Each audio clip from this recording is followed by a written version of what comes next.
if you want something easy, I can give you a quick, easy one behind the back of the printer press.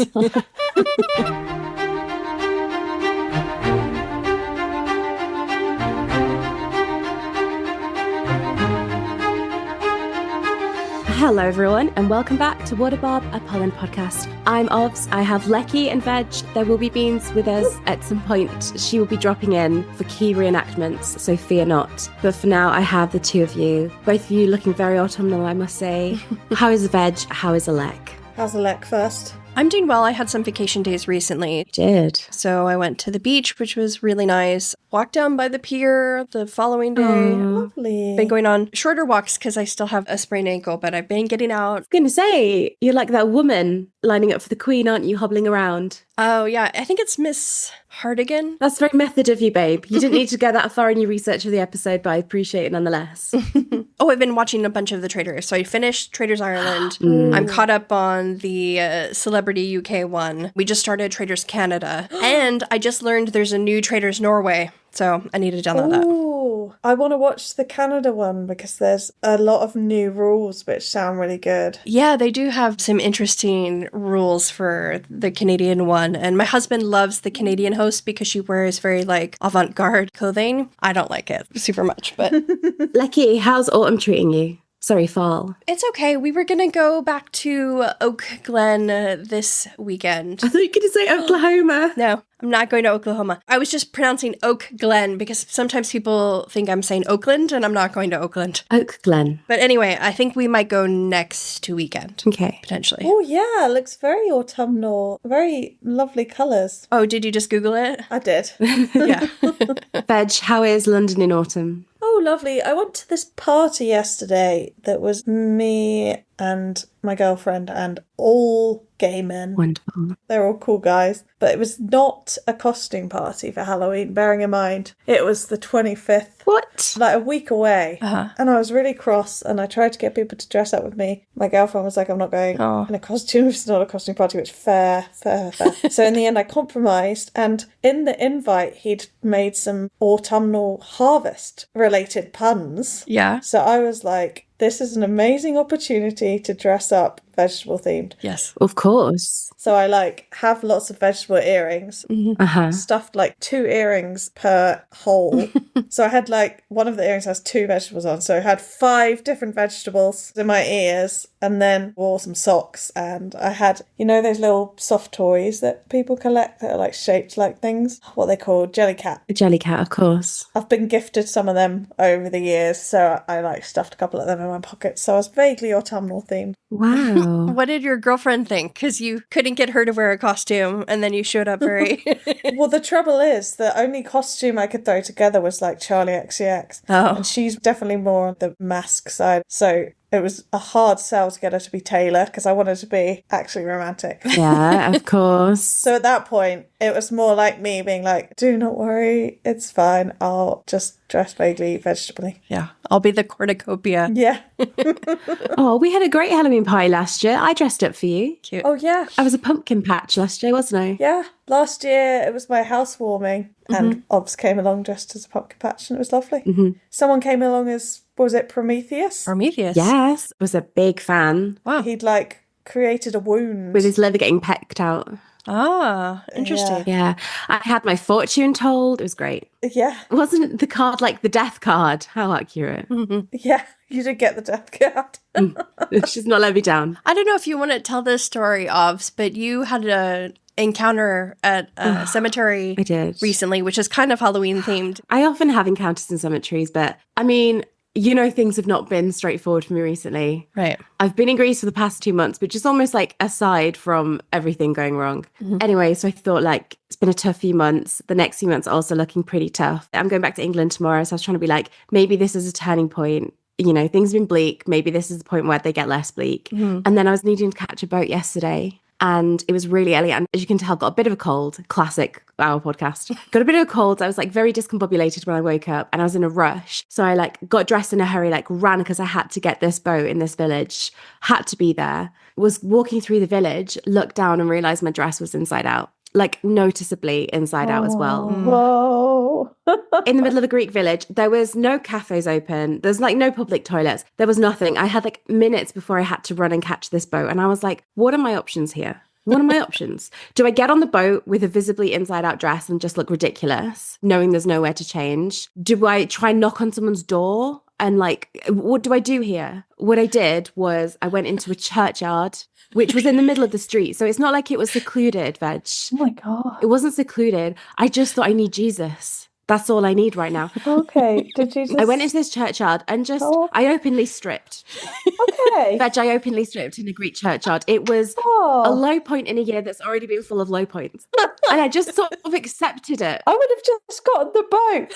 I would have too. No, I couldn't. I don't know why that was the lesser option. I just looked, it was so visibly inside out. And it was one of those like really awful moments where I just thought, I just have to abandon my dignity, what little of it I have left. Yeah. And so I went, it was on the street. I just went in, I just thought the church would offer me salvation. And I apologized to God because it's not a pretty sight. And I stripped and I turned my, and it was a long summer dress. Whose grave did you do this on? That's not resting in peace. No, I think it wasn't on anyone's grave. Oh my God, guys, don't worry. But I was all out and sundry. You know what I mean? Like it was, anyone could have passed. I'm sure all the eyes of the village were on me. And to the people of Greece, I apologise. I'm leaving your country tomorrow. I'll never show my face here ever again. It's been difficult. Yeah. It's been difficult. And I immediately messaged Lecky and I was like, Lecky, I thought I couldn't be any more mortified to be alive, and yet here we are. Here we are. If you want to know how I'm doing, that's how I'm doing. Not good. It's a good story, to be fair. It's a good story when you're not the main character. I know. But you'll laugh about it someday. Someday. Yeah. So that's how I'm doing, Veg. Thank you for asking. You're welcome. Yeah, fleeing the country tomorrow. Apologies to Greece. So that's how things are going. Okay. Beans will be joining us at some point. She's got key reenactments. We're going to record this over 2 sessions. So if it sounds a bit chopped together, it's because it was. We're doing our best. Guys, we're on 307. Can you believe it? Woohoo! Finally. Penultimate episode. But before we begin the episode, we're going to head over to Lecky for the breaking crumbs of the week / month / whatever it is. Lecky, what have you got for us this time? Well, promotion for season 4 seems to have made a tentative start, with Bridgerton social media officially releasing character clips for both Benedict and Sophie. Mm-hmm. You might remember that similar character clips were released for season 3, featuring most of the main cast. These are very similar, so we're hoping that more will be released in the coming weeks, featuring many of the cast members of the new season. Fingers crossed. Benedict's post saw him smirking in front of a very autumnal background. Mm-hmm. Dougie Hawkes, the costume designer for Benedict, shared a few interesting details as well about the costume Benedict is wearing in the clip. Dougie referred to this look as Benedict's out-of-town costume, sharing the original sketch and fabric swatches with the caption, "Benedict's comfortable in his true colors, wearing his Newmarket coat and relaxed country neckstock." Dougie also noted that Benedict's coat is supposed to be teal rather than the green it appeared to be in the clip, so it seems like the color grading was a lot warmer, so it kind of like twisted the original color. To bring the autumnal vibe through, but it made it look a little bit different than it would be in real life. Mm-hmm. And I just really like, as a designer, he was like, I just have to point out that's not the real color of the coat that I chose for him. I'm glad he did, because I was like, Benedict and green? Mm-hmm. It's pretty green. Yeah, I was like, But teal is much more his vibe. I get that. Mm-hmm. It was also interesting to hear Dougie refer to Newmarket, which is a town in the south of England known for its race course. Mm. Are we making a return trip to the races, perhaps? We love going off to the races. Because obviously we know he has a country element that Buck fans know plays a big role. Mm-hmm. But, you know, out of town, a little trip to the races. Made wars, made races. Dougie also confirmed that the costume contained hidden Easter eggs. Oh, God. We're back with that. After fans noticed that Korean flowers had been incorporated into the design of the waistcoat. Mm-hmm. I did see this, that there were, I think it's on his cravat as well, like the Korean flowers. If you zoom in closely, there's like this Korean pattern or something like that. But dear Lord, if there's Easter eggs and they don't tell us what they are eventually, that'll be so frustrating. We're still, of course, thinking of the 301 Colin. Dougie, have mercy.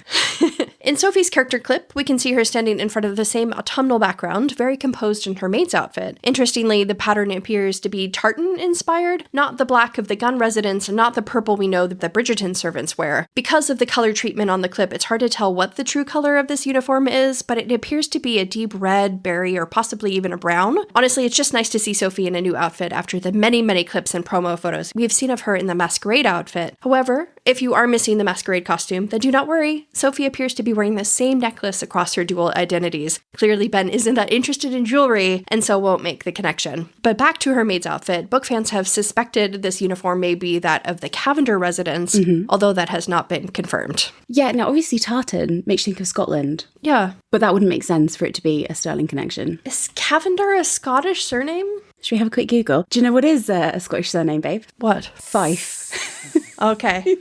No, Cavender is not. So maybe she works in the Fife household. Google Fife. We doomed Fife fans. Yes. Yes. My days are numbered.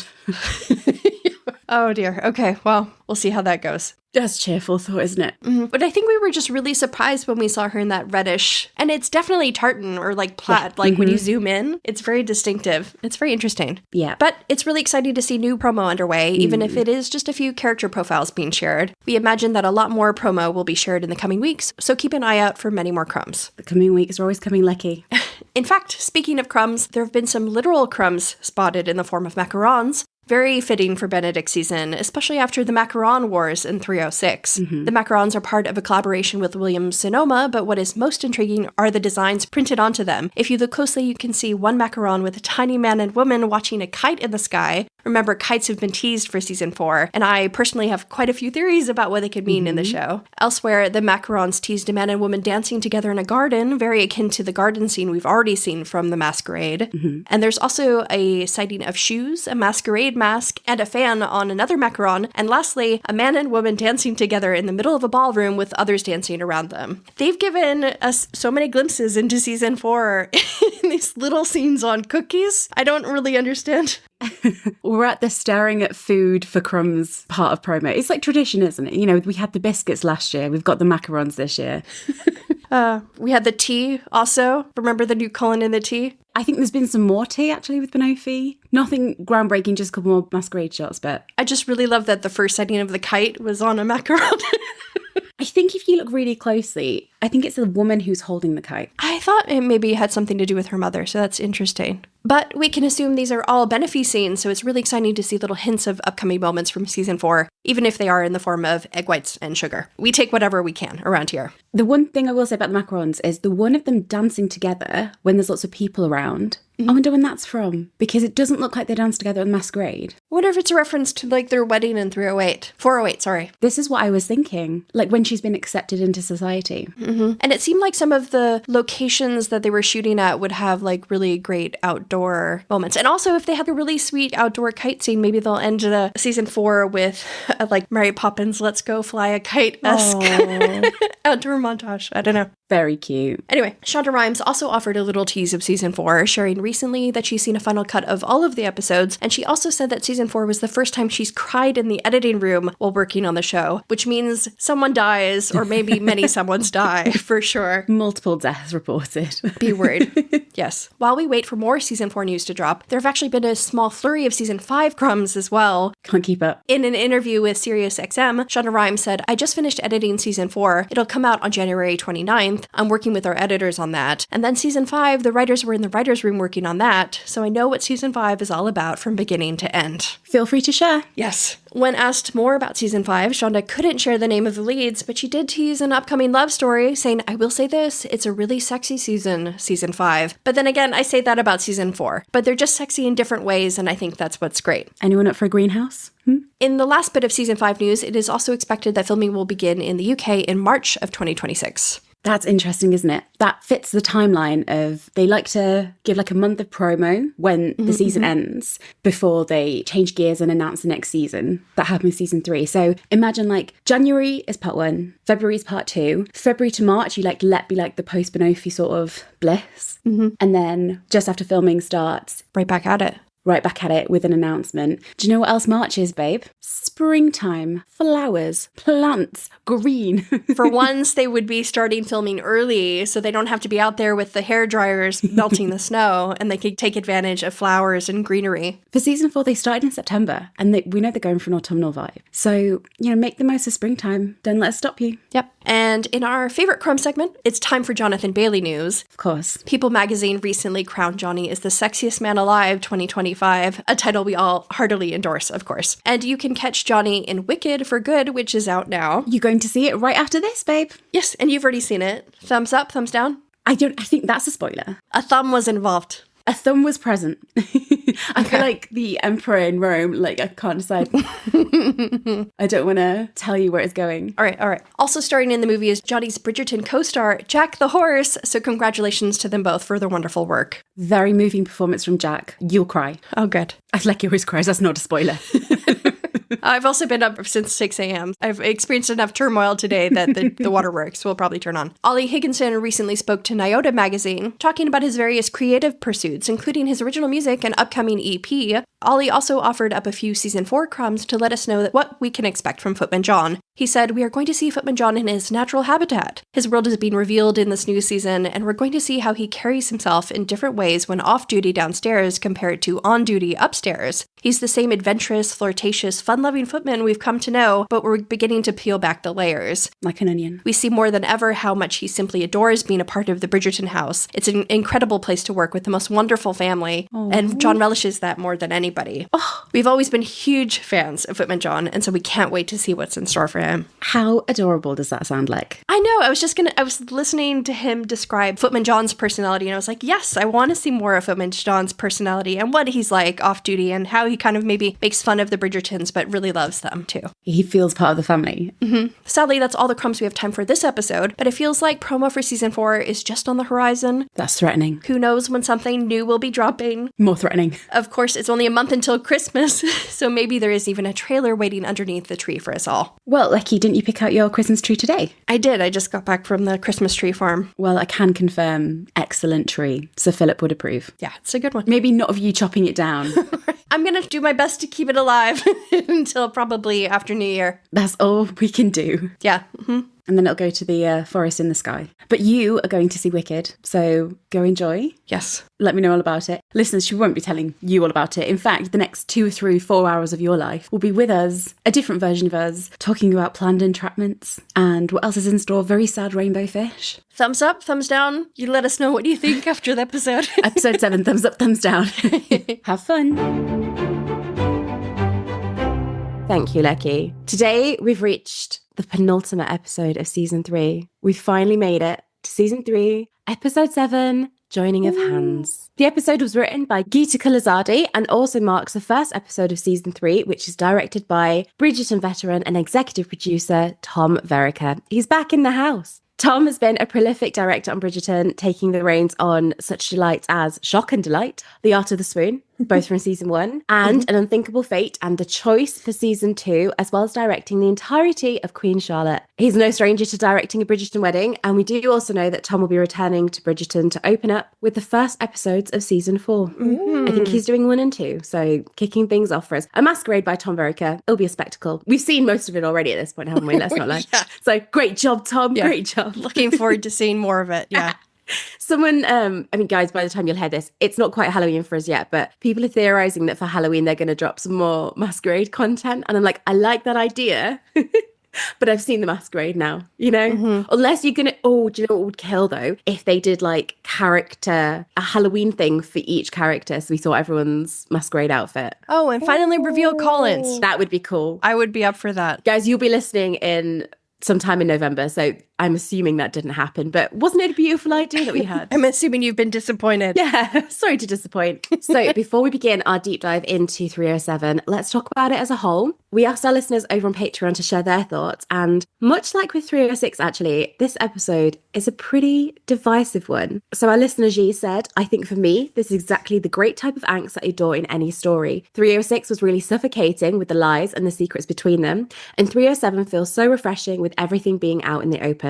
It's tough and not easy, but life is tough and not easy. And you want to see the stories of people put through real emotions and give them growth. And I feel like this is what 307 and 308 did so well. 307 is by far my favourite episode of the season, so I'm interested to know your thoughts. I'm also aware that it is the one that maybe divides people the most. Mm-hmm. I really agree with that about it being refreshing because everything's out in the open. Because I think 305 and 306 are both kind of suffocating in that way. Yes. One of the things I like about 307 is it's the opportunity for reconciliation, because they actually do get to a point where they hash things out and communicate, which is just a breath of fresh air after all the secrets and then eventually the confrontation from last episode. So it is nice that we have them communicating. However, as somebody who doesn't like drama so much, this episode, weighs a little heavily on me. Yeah. And the next, really. Yeah, same. I was saying this to you, Lecky. I was like, actually, 306 has probably lighter moments, because 306 has like the macaron scene. It has the party at Will's, the drinks with the boys. That's really nice. Whereas like 307, obviously there's a lot of angst in the main storyline, which is what you'd expect. But it's also kind of heavy in everyone else as well. Yeah, for Ben even. Yeah. So I was really missing that lightness, but it is nice to have everything just sort of out now and you can deal with the aftermath. I think the build-up is always worse than the aftermath. Yeah, and we'll talk about this later, but even with Eloise, at the end of last episode, we thought we kind of saw a turning point in the Penelope's relationship, and here Eloise pulls back and is like, oh, Pen, you actually have to deal with this on your own. Good luck, babe. So... Yeah. Oh, our listener Heels K said, unfortunately for me, the tension, miscommunication, and heartbreaking part 2 was drawn out way longer than I could withstand. Episode 7 was my breaking point. I was holding out hope that Pen and Colin would have a lovely heart-to-heart and truly reconcile. Boy, was I wrong. In the book, Colin eventually marvels at the fact that Penelope has a life's work. He admires her for accomplishing something so great. His inner dialogue at this part of the book is something I wish translated to the show in the episode. But alas, being a Polin fan means enduring heartbreak. True. I agree that this episode is again like 306, symptomatic of them just not having enough time pacing wise to deal with everything. Yeah. And also of Bridgerton's formula of only resolving things in the last 5 minutes. Yeah. So if this was episode 7 of 10, like we said last episode, it would be fine. But it really leaves you at a point where episode 8, you've got no time to do anything. And then they introduce the blackmail plot in like 5 minutes. So I think the issues you have is similar, where it's a symptom of the pacing issues in part 2. Yeah. Moonpie also reflected on part 2, saying, I'm not a fan of episode 7 or 8, as I've had a hard time thinking of them separately. The writing isn't as tight as the first half of the season. The timeline is all over the map, and there is too much going on. I think I'd see it all more in a positive light if there was a more satisfying conclusion for Polin, but I did not get the hit of romance I needed in episode 8 to justify the angst of the final episode. A lot of it felt like plot mechanics. That's a really good way to put it. Absolutely. We're nodded. Yeah. When the payoff isn't there, you feel the lacking elsewhere, don't you? I really agree with that. Yeah. And I struggled just the fact that we had this secret that lingered for ages, haunted the narrative, and then suddenly got spoiled and Pen didn't tell Colin herself. Like, I know that happens in the book, but it's a much lighter moment. Yeah. And the fact that they had it as kind of the narrative device for most of the season, or, well, at least for episodes 5 and 6, it just felt a bit cheap. So I would have liked to see, as Moonby said, like, that writing, the romance elsewhere, but it didn't feel like we got as much of that. I'm sure I'll hit on that later. But yeah, definitely agree with everything she said. I'm going to offer the other point of view. I will say that it offers a lot of nice dramatic tension in a television adaptation. Sometimes having more drama makes for a more memorable season. For me, I would have liked to have seen them deal with other sorts of drama and conflict instead of continuing to butt heads for these last 2 episodes. But it does make for some really compelling television. Yeah. Yeah. I think it's the payoff that Moonpie was saying. If you really had the high in episode 8, I think you'd look back on all of this and be like, this is delicious, because I agree, it's building and building and building. And then you're like, oh, but it's going to be so good. It's like the Cantony in season 2. Like they were like miles apart from one another. They were butting heads and everything. But when the payoff comes and you know that, it's like delicious. But you're just sort of left wanting that in episode 8 because there's no time. They just don't have time to deal with it. And same with season 1. Yeah, exactly. Much the same. They just suddenly had made up at the ball. Gabby said episode 7 is a tough one for me. I love the wedding, but really don't love everything else. I know they really like the drama, but why did they have to do the Polin wedding so dirty? And Worrying Poet, which is like the best username for this episode, said, oh, 307, the episode I struggle with most. And Something Different Bloomed said, oh, episode 7, why can't we have nice things in this fandom? Are we ever going to see a happy wedding? Something Different Bloomed, I will point you to the Finch wedding, the happiest wedding in the ton. Oh, great day. Yeah. Little glimpse of baby doll starfish. Any day with baby doll starfish is a great day in my book.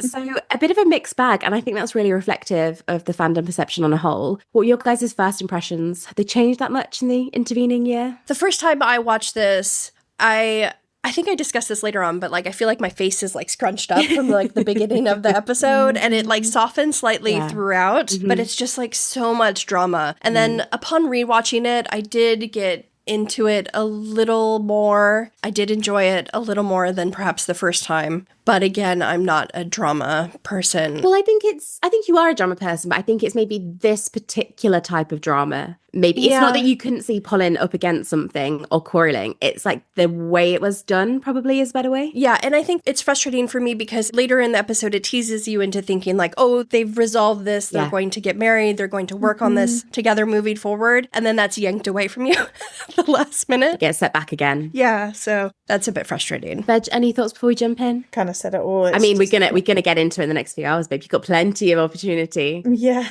exactly. Okay, then let's jump into the episode.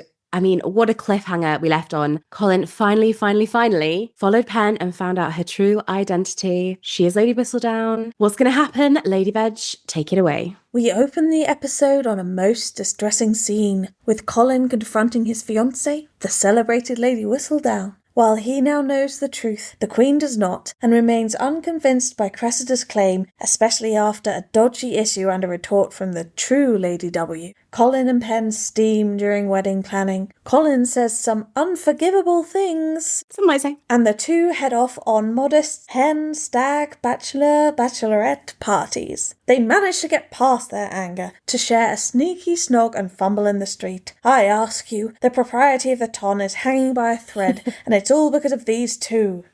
Later, Colin gets some perspective from Anthony and Kate. Well, that's not what you've written in the script. No, I said B and K. Whoops. She said Benedict and Kate. I don't know what's going on there. Colin gets some perspective from Anthony and Kate and manages to summon just enough of a smile for the love of his life to enjoy their wedding day. Yeah, we've got a wedding to attend, guys. Did you not know? Elsewhere in our character set, John and Francesca seal it with a dance at the wedding and announce their engagement. Violet flirts with Marcus, and Lady D reconciles with him, and Kate and Anthony decide to move continents while she's pregnant, because she's always wanted to give birth on a boat, I guess. Back at the wedding, the celebrations are interrupted by the dramatic arrival of Queen Charlotte, who's narrowed her suspect list down to the Bridgerton clan, leading to a tense Polin conflict, soon to be made worse by Cressida Cowper getting a more direct look at Pen's little secret. It's all getting intense. And hide your pineapples, Benedict's beginning his swinger lifestyle. Good for Ben. Thank you very much for that, Lady Veg. Sounds like we've got a busy episode on our hands. And a wedding too. What the most joyous time in anyone's life. I've just knocked over a bottle of water and it's gone everywhere. So if that doesn't... Is that a bottle of water I can hear ringing? Are those the sound of church bells I can hear ringing? Or is it me just throwing water around, babe? I mean, we all need holy water at this stage. So those aren't quite church bells we hear yet. Perhaps you're hearing the Polin death knell as we open our episode exactly where we last left off. Colin in the street, horrified by the discovery that Penelope is Lady Whistledown. Things are looking pretty bleak. A good start. What a way to open the app. Yes, we are back in the street with Polin, and although this scene is supposed to continue straight on from the cliffhanger of 306, they were in fact filmed by two separate directors. So the end of 306 was filmed by Billy Woodruff, and the opening of 307 by Tom Verica. I think for the most part, the transition is pretty seamless, but Colin does repeat his line here of, "You are Lady Whistledown." So are they supposed to be the same line? Or does he stand there saying, "You are Lady Whistledown," and then immediately goes, "You are Lady Whistledown"? They're two totally different deliveries. Didn't think of that. I imagine it's the same line. They just kind of want to connect the thread. Maybe one is like how Colin hears it, like really angry and powerful, and the sort of like sad heartbroken Lady Whistledown is how he actually sounds. Love that. Yeah. But if I had to guess, they're just reminding us where we left off last time, while simultaneously adding a bit more drama right off the bat. Because with 304 and 305, we have the accepted proposal and Penelope gets like swept into the house. Yeah. But there's like no dialogue. They don't repeat the proposal. But here I feel like repeating the accusation shows you what an angry headspace he's in. Like kind of reminds you of that. But last episode, we discussed how we would have liked for the sequence to have been filmed mostly from Colin's point of view. I still think that would have been great, but I also think that the opening of 307 would have been a great moment to flip that perspective on its head, because we have some very fun camera moves right at the beginning of this scene. The camera floats out from behind Penelope's back and rises up over her shoulder to Colin's height or thereabouts. So it's like we are with Pen in this moment as she is discovered, and as she realizes how much her deception has hurt Colin. I think maybe that is why watching this scene for the umpteenth time, as I mentioned, kind of still had my face all scrunched up in pain, because we're with Pen seeing just how much she's hurt Colin with her lies. And hurt he most certainly is. Penelope tries to start an explanation, but Colin cuts that off by saying, "Do not try to deny it. I heard you with the printer. To think I ran after you because I was worried about you, terrified that your carriage driver had abducted you to this part of town."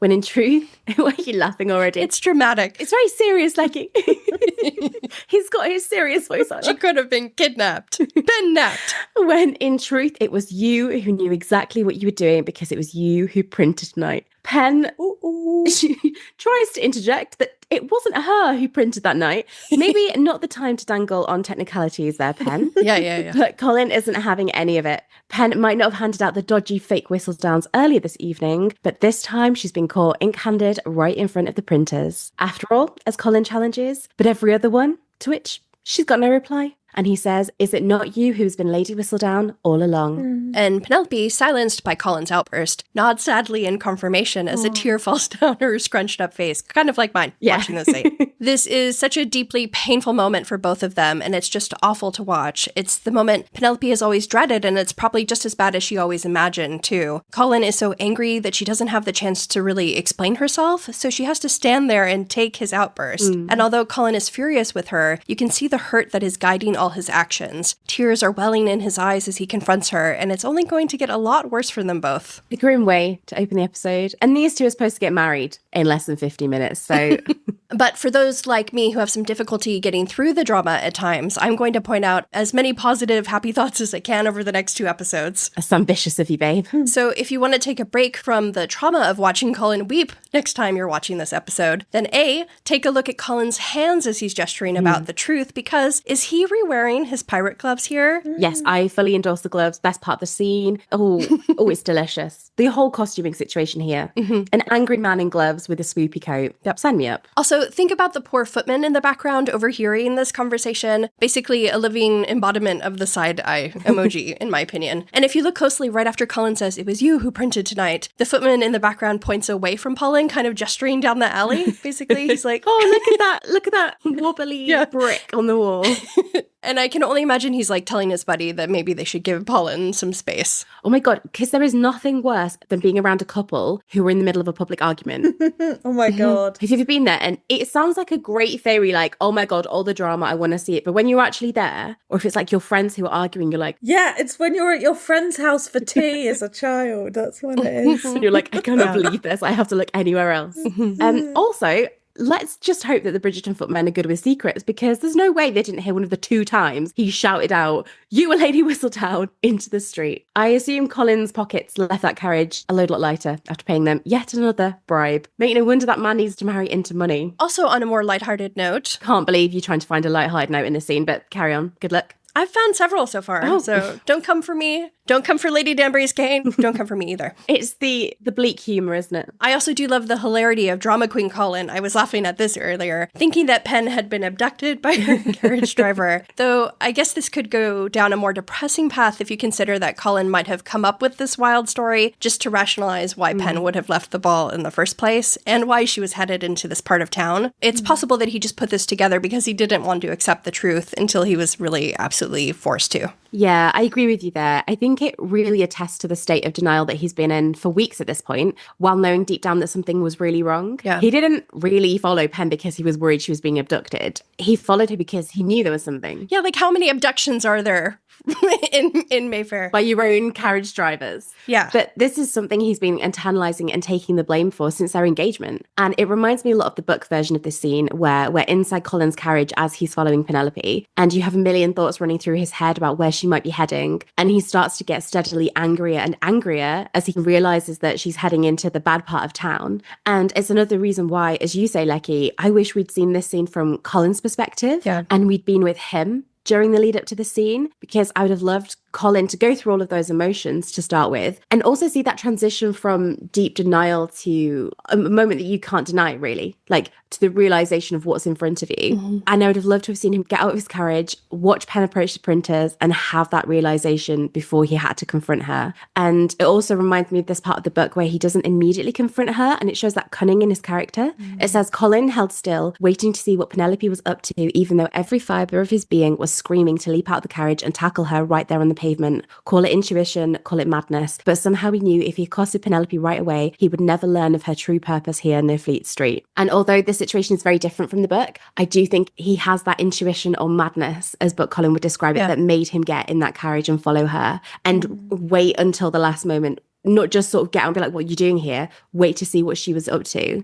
And it's intensified by the struggle that Colin has been going through with the knowledge that something was wrong and his internalization of that. If we had followed his perspective, we also would have seen him going from that intense anger to the hurt we actually see in this scene, because he starts off really angry, but in the end, he's just vulnerable and he's hurt by Penelope's deception. But it's an incredibly intense moment between Polin, which is slightly broken by the hilarious neighing horse that we hear in the middle of their confrontation. Whistledown, all along.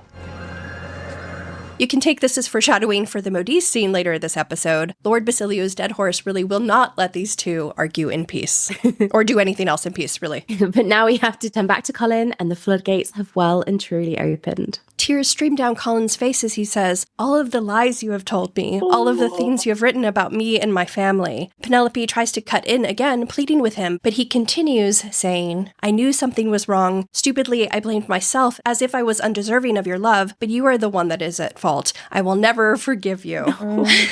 I really love Luke Newton's delivery of these lines. Both he and Nicola play this entire scene so well, but his choices here really speak to the truth of Colin's character and the journey he's been on throughout this entire season. Colin is, of course, angry at finding out Penelope is Lady Whistledown, but it is also far more layered for him than just being about her identity as a gossip writer. He has known something was wrong, he has sensed Penelope's unease and evasiveness, and even the way she is constantly pulled away from him, and instead of letting himself blame or suspect her, he internalized the blame, thinking there must have been something wrong with him. He must not have been good enough, and he must have been lacking in some way. Breaks my little heart. Oh, I know. Although a lot of this scene is about Colin's anger, I think there's also like a release of everything he's been holding inside of him for weeks. And I don't want to say it's like a relief almost, but because obviously he's not pleased by any of this. But I think there is something in the way he says, but you are the one that is at fault. It's almost like a vindication in some way. I'm not saying he takes joy in it, but I think that so much of his hurt is that he's been holding on to the blame that he didn't deserve. And when he leans into her specifically for that line, when he's really close to her, it's almost like, you can carry this weight that I've been carrying now. Yeah. Because it wasn't on me. It was all on you. And if we look back, he's constantly felt as if he was undeserving of her love. As you said, Lecky, he's suffered under the weight of that thought for weeks, all while Penelope was keeping that truth from him that could have absolved him from all of that. And I wonder if that's part of the harshness that he speaks to her with here because of that release. And you hear it in the way that his voice breaks as well. And I knew something was wrong. It all just opens up.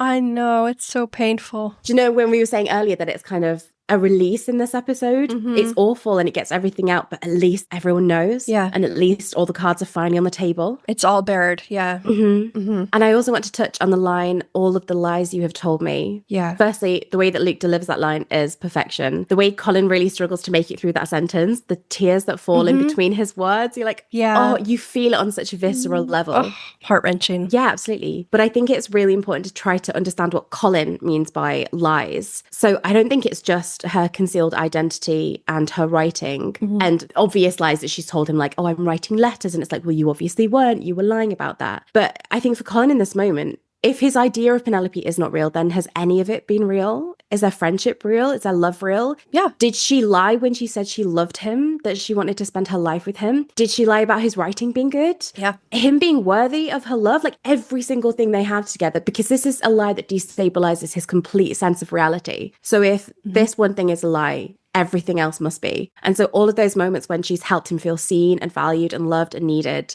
was it all a lie? Yeah. Yeah. Even her love confession last episode, where she could have unburdened herself and told the truth, but she used it as an opportunity to simultaneously lie to him and tell him that she loved him. So he doesn't know if that was true or not, or just another deception.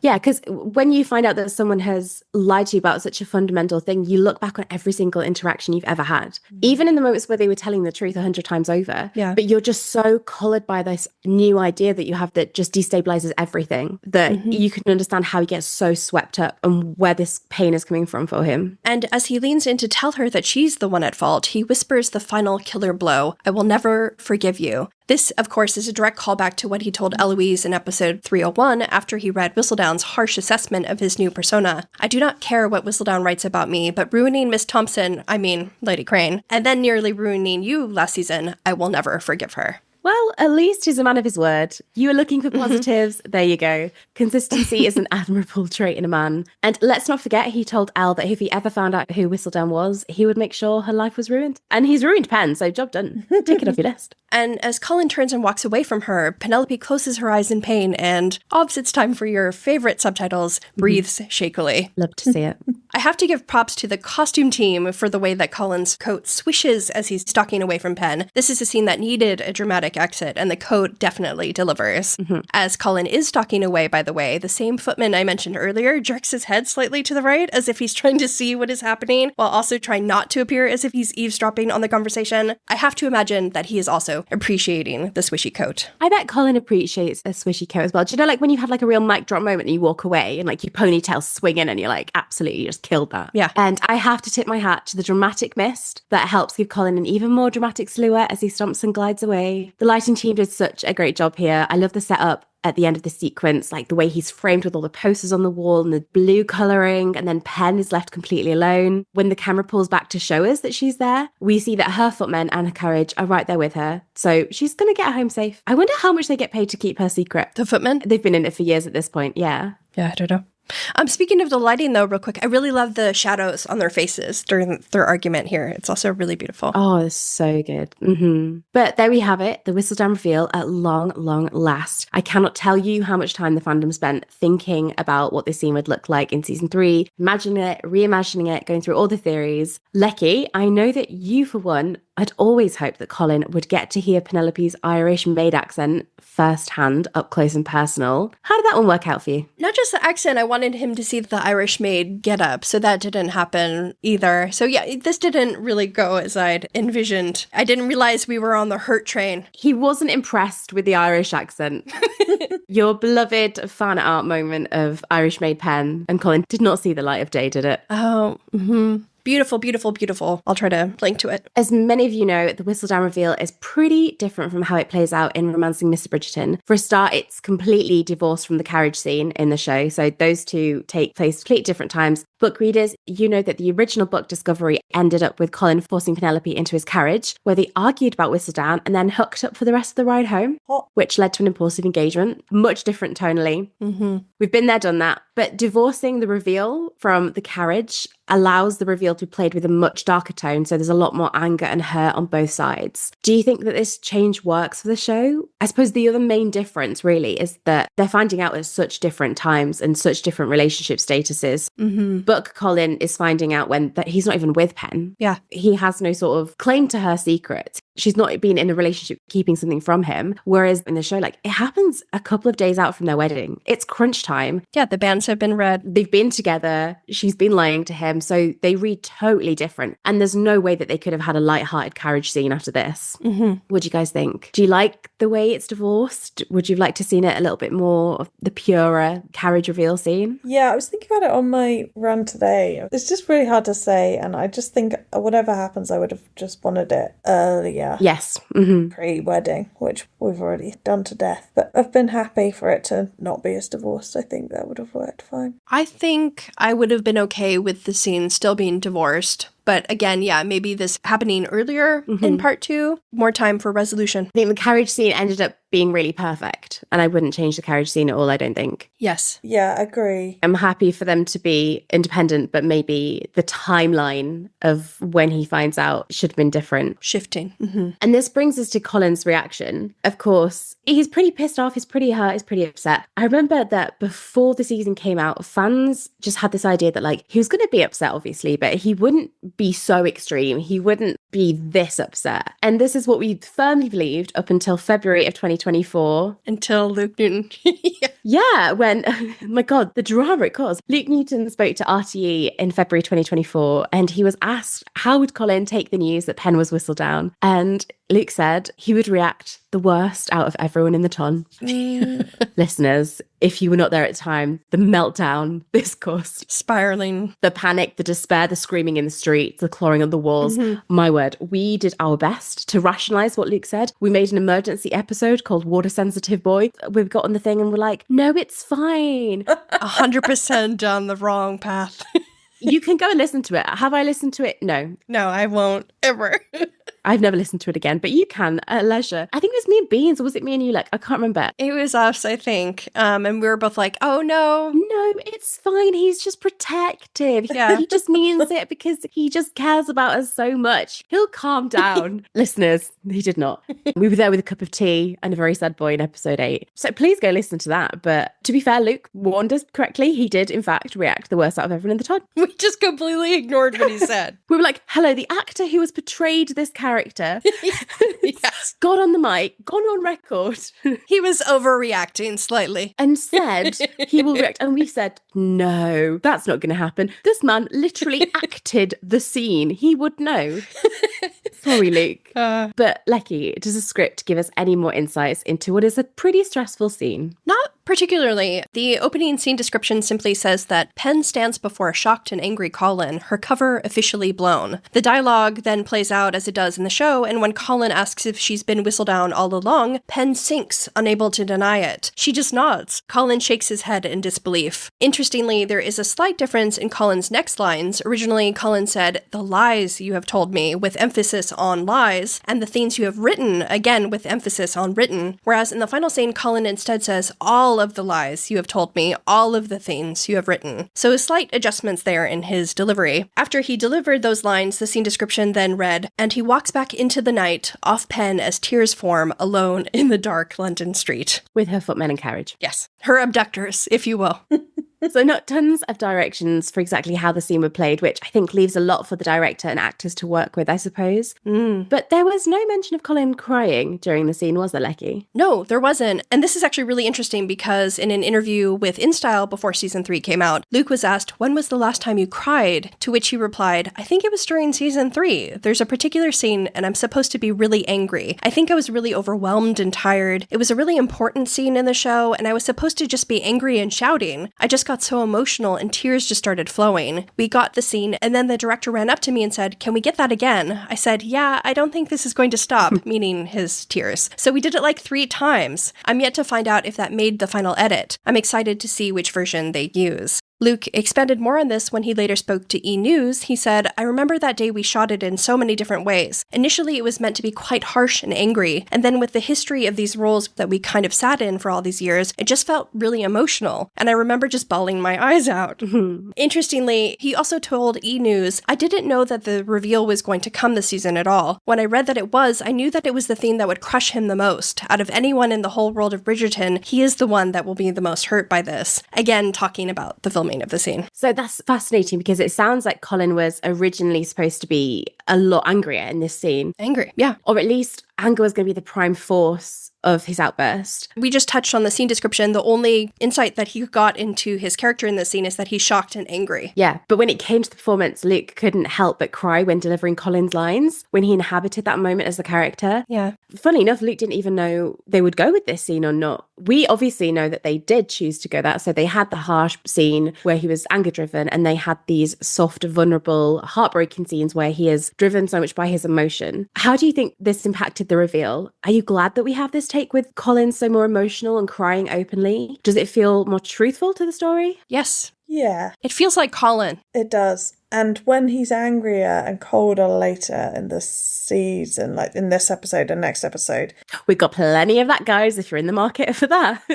Yeah, it's so jarring, and it just feels not like the Colin that we got to know in part 1. So I think that's where I struggle a lot as well. So this is kind of a bridge, I guess, between the two. But I definitely like that they chose this take. I think we'll touch on this again later also, but it reminds me very much of season 1 Colin reacting to Marina's deception in their final conversation together. You really sense his hurt because he is a really sensitive person. And I really like that we got the vulnerability from him during this confrontation. What a sensitive boy. We're definitely going to come to the entrapment scene in a lot more detail. But Veg, I thought it was really interesting what you were saying, because he does get that cold front up later. And I think that's really symptomatic of how he approaches it. So in this moment, he is just pure emotion, pure reaction. And that's when his hurt comes. Whereas later, he's trying so hard to like hold it together that he like goes cold. He puts that wall up. And I don't think in the initial moment he could have had that coldness. I think having the contrast is really helpful for us to get an insight that this is coming out of pure pain for him. Something Different Bloom said, okay, so Colin's reaction when he finds that outside the printer, do you think this is justified? He's obviously extremely hurt, but he definitely has the worst reaction out of everyone. To be fair, he warned us. And even knowing it was coming was somehow worse than I thought it would be. Then he just storms off and leaves her in a dodgy part of town in the middle of the night. Is this out of character, or is it a sign of how betrayed he feels? Becky, take it away. All right. Okay. Well, I mean, putting aside him stalking away without her, because I feel like that's kind of a separate issue, I feel like his anger is definitely justified after seeing the way Penelope has behaved over the last 2 episodes, where she's had numerous opportunities to tell him the truth. To be fair, some of the times and situations were not like the greatest opportunity to... Mitigating circumstances.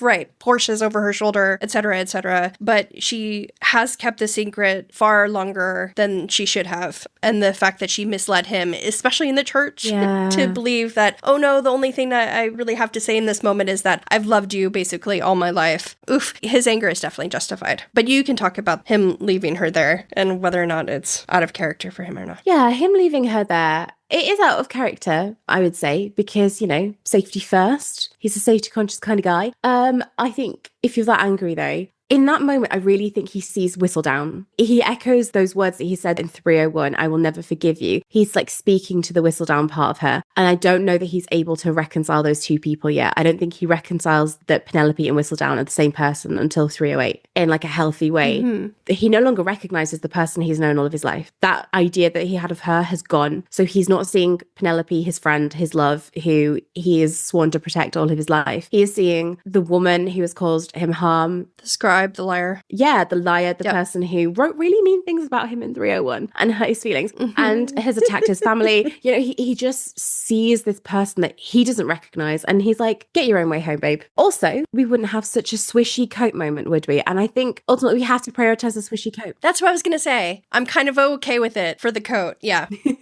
We're there for the coat moments. Had she not had her carriage and her footmen, I'd be like, dick move, Colin. You're leaving her in the middle of the street and it's dark. Yeah. But it wasn't even like a hired hack. It was her footmen. So yeah, I think he probably thought about it on the way home, like regretted it over and over and over again. Right. Yeah, I think so too. I think that he was aware that she had a way home, but that maybe on his way home, he dwelled on that a little bit because as much as he was angry, he was like, oh, maybe I shouldn't have, left her there. He probably peeked out of his windows before he went to bed and checked a little light had flicked on. And he was like, fine, she's in bed. Yeah, yeah. It is kind of out of character, but, Swishy coat. Veg, how are you feeling? Oh, yeah. So, as you can expect, I just don't like this scene and the things that Colin says in it. I appreciate the crying. I think that was, as I said, like a really good touch.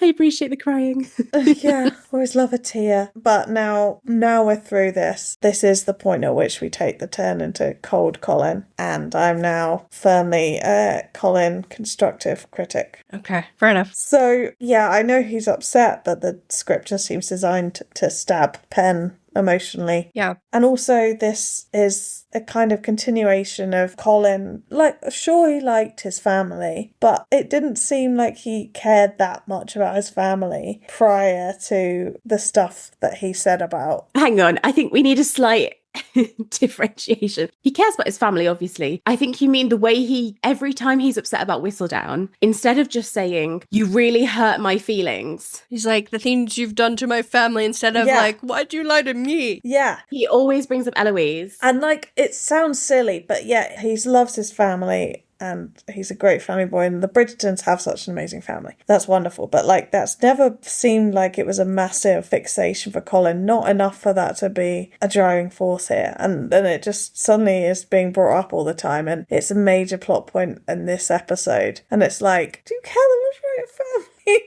I know I sound mean. That's a good point, because after Lady Whistledown writes about Eloise in 207, he doesn't really care all that much. He's too busy planning his speech to surprise Penn with in 208, you know what I mean? And like the situation with the Featheringtons, he's not all that concerned with Eloise being blasted by Lady Whistledown. So I think he's just lodging every accusation he can at her. Yeah. Just because he's so upset. Anthony is the family guy. This would make sense coming from Anthony. I think it's very similar to the book where, and you see it in 308, where he's not ready yet to admit that I'm actually jealous of your work, which is a whole point we'll come to, but he's not ready to say that. Yeah. He hasn't really accepted himself, and he isn't ready to say it to her. He's going through all of this defensive, like, I'm actually upset about X, Y, Z. And it's like, are you really? Are you really that upset? He feels embarrassed. He's embarrassed, and he doesn't know how to tell her that. So we do come to that. But no, I agree that he keeps churning up those same excuses. And interestingly, the Modise scene, he throws it again. And Penn doesn't really defend herself all too well in certain parts. But you're like, actually, that was like a low blow that she has like an argument against. But we'll come to the Modiste. We'll come to this because in the scene description in the Modise scene, when she starts to talk about his writing, like the scene description notes that he deflects and he shifts away from that. He's like, and another thing. Yeah.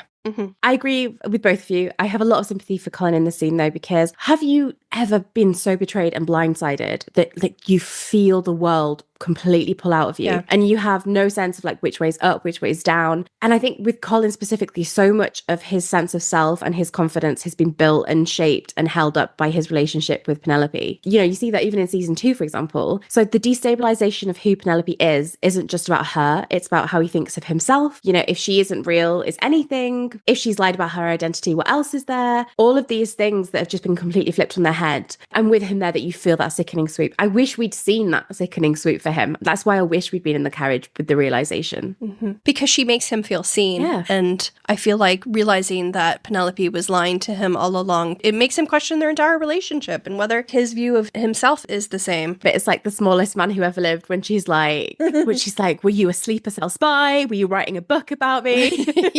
He's like, what the fuck was going on? Yeah. Who the fuck was that girl? Well, the secret is out, guys. Yeah. But the most important question of all, how is that tree looking? Well, Obs, you'll be pleased to know that the Doom Tree is finally back. I should fucking think so.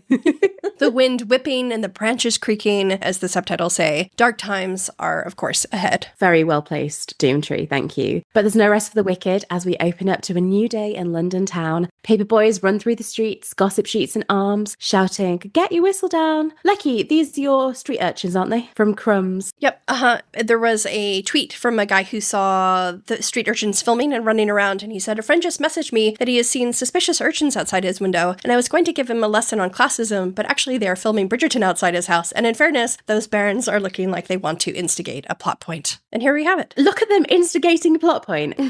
The paper boys are also in Woburn Walk, a location we will definitely be revisiting later this episode, preferably pressed up against the door. What has Lady Whistledown got to say for herself? I mean, I'm assuming it's Lady Whistledown, right? Dearest gentle reader, if you thought that revealing my true identity would stifle me, guess again. We've got an imposter. As the Ton delight in the publication of another Whistledown, we find Cressida and Lady Cowper taking a victory lap in their carriage, which is kind of weird, by the way. I think they're on the way to the Queen, to be fair, but they're having a great time. Oh, right. I was like, why are they just riding through the town, like watching the issues be to the... Yeah, that's a good point. I'm an idiot. It is Cressida's voice, but is it really Cressida's hand? Time will tell. Cressida's in her carriage, but have you got your eyes on Colin Leckie? Yes, I do. Polin fans, this is a depressingly familiar sight. Not all that unlike the sad boy Colin we saw all the way back in season 1 after the Marina debacle. The scene description for this moment depressingly reads, "Colin lies in bed, unslept, staring up at the ceiling as he fixates on last night's carnage." And how is our unslept Colin looking, Veg? Well, stressed Colin is having yet another angsty bed moment, this time in a white shirt, which this is the worst angsty bed moment, I think. Yeah, because he had his waistcoat on in season 1, didn't he? So I think that means he's more upset now. Yeah. But he is cuddled in his sheets, his yellow sheets. Kind of wants Penelope with him a little bit in that moment. Yeah. There's not as much yellow in this shot, though. I think I prefer the season 1 sad boy Colin. Is that controversial? Oh, I don't know. My favourite is 304 sad boy, stressed boy Colin. Oh, like the Dedophilia Colin. Mm-hmm. Yeah. I will say that this one's my favorite just to kind of round it out. But in season 1, he also kind of has like a little tear glistening on the corner of his eye. He does. Yeah. So clearly with this white shirt, it's not quite warm enough for another shirtless nap time. I mean, we're still in spring, summer. Though I do think there's some sweat on it, so he's not keeping cool. And our listener, Avila, said, I watched this again, and in my opinion, when Colin is tossing and turning in bed, he is regretting what he said the night before. The whole episode is him trying to reconcile the situation, and it doesn't get resolved until the end of episode 8. I would say a distressed Colin in bed is always very, very welcome. Do you think he's regretting what he said last night? Fixated on the carnage. He could be a little. I think he's more just thinking through the whole thing. I agree. I think he's in the shock phase. He's probably just like, I cannot even understand what happened last night. I don't think necessarily he's trying to reconcile the situation with Penelope. He never apologizes for anything he says, does he, to be fair? No, I'm not sure that he was trying to reconcile with Pen. It seems like quite the opposite based on some of the things he said. But I believe, yeah, he's reconciling it in his brain. I agree. I think he's just overwhelmed and he's been up all night tossing and turning and thinking like, how the fuck has my life come to this? Yeah, yesterday I was having a nice little twirl at the floral ball, and now his life's completely in pieces. Downstairs, or maybe across the hallway, it's not clear where exactly the bedrooms are in relation to the drawing room, but Violet is preparing for a carnage of her own as she continues to read the fake Whistledown, which has set its pen directly on the shining reputation of the Bridgerton house. It is known that Lady Violet Bridgerton praises love matches above all else. But does love excuse why several of her children have had rather rushed engagements? Perhaps the family confuses love with lust. Not saying she's right, but I am saying it's an understandable look for an outsider. Yeah, that's a good read, isn't it, to be honest? Not massively miles off. And then there is the fact that there are so many Bridgerton children. 8 is a lot of children, David. Has one ever wondered why so many?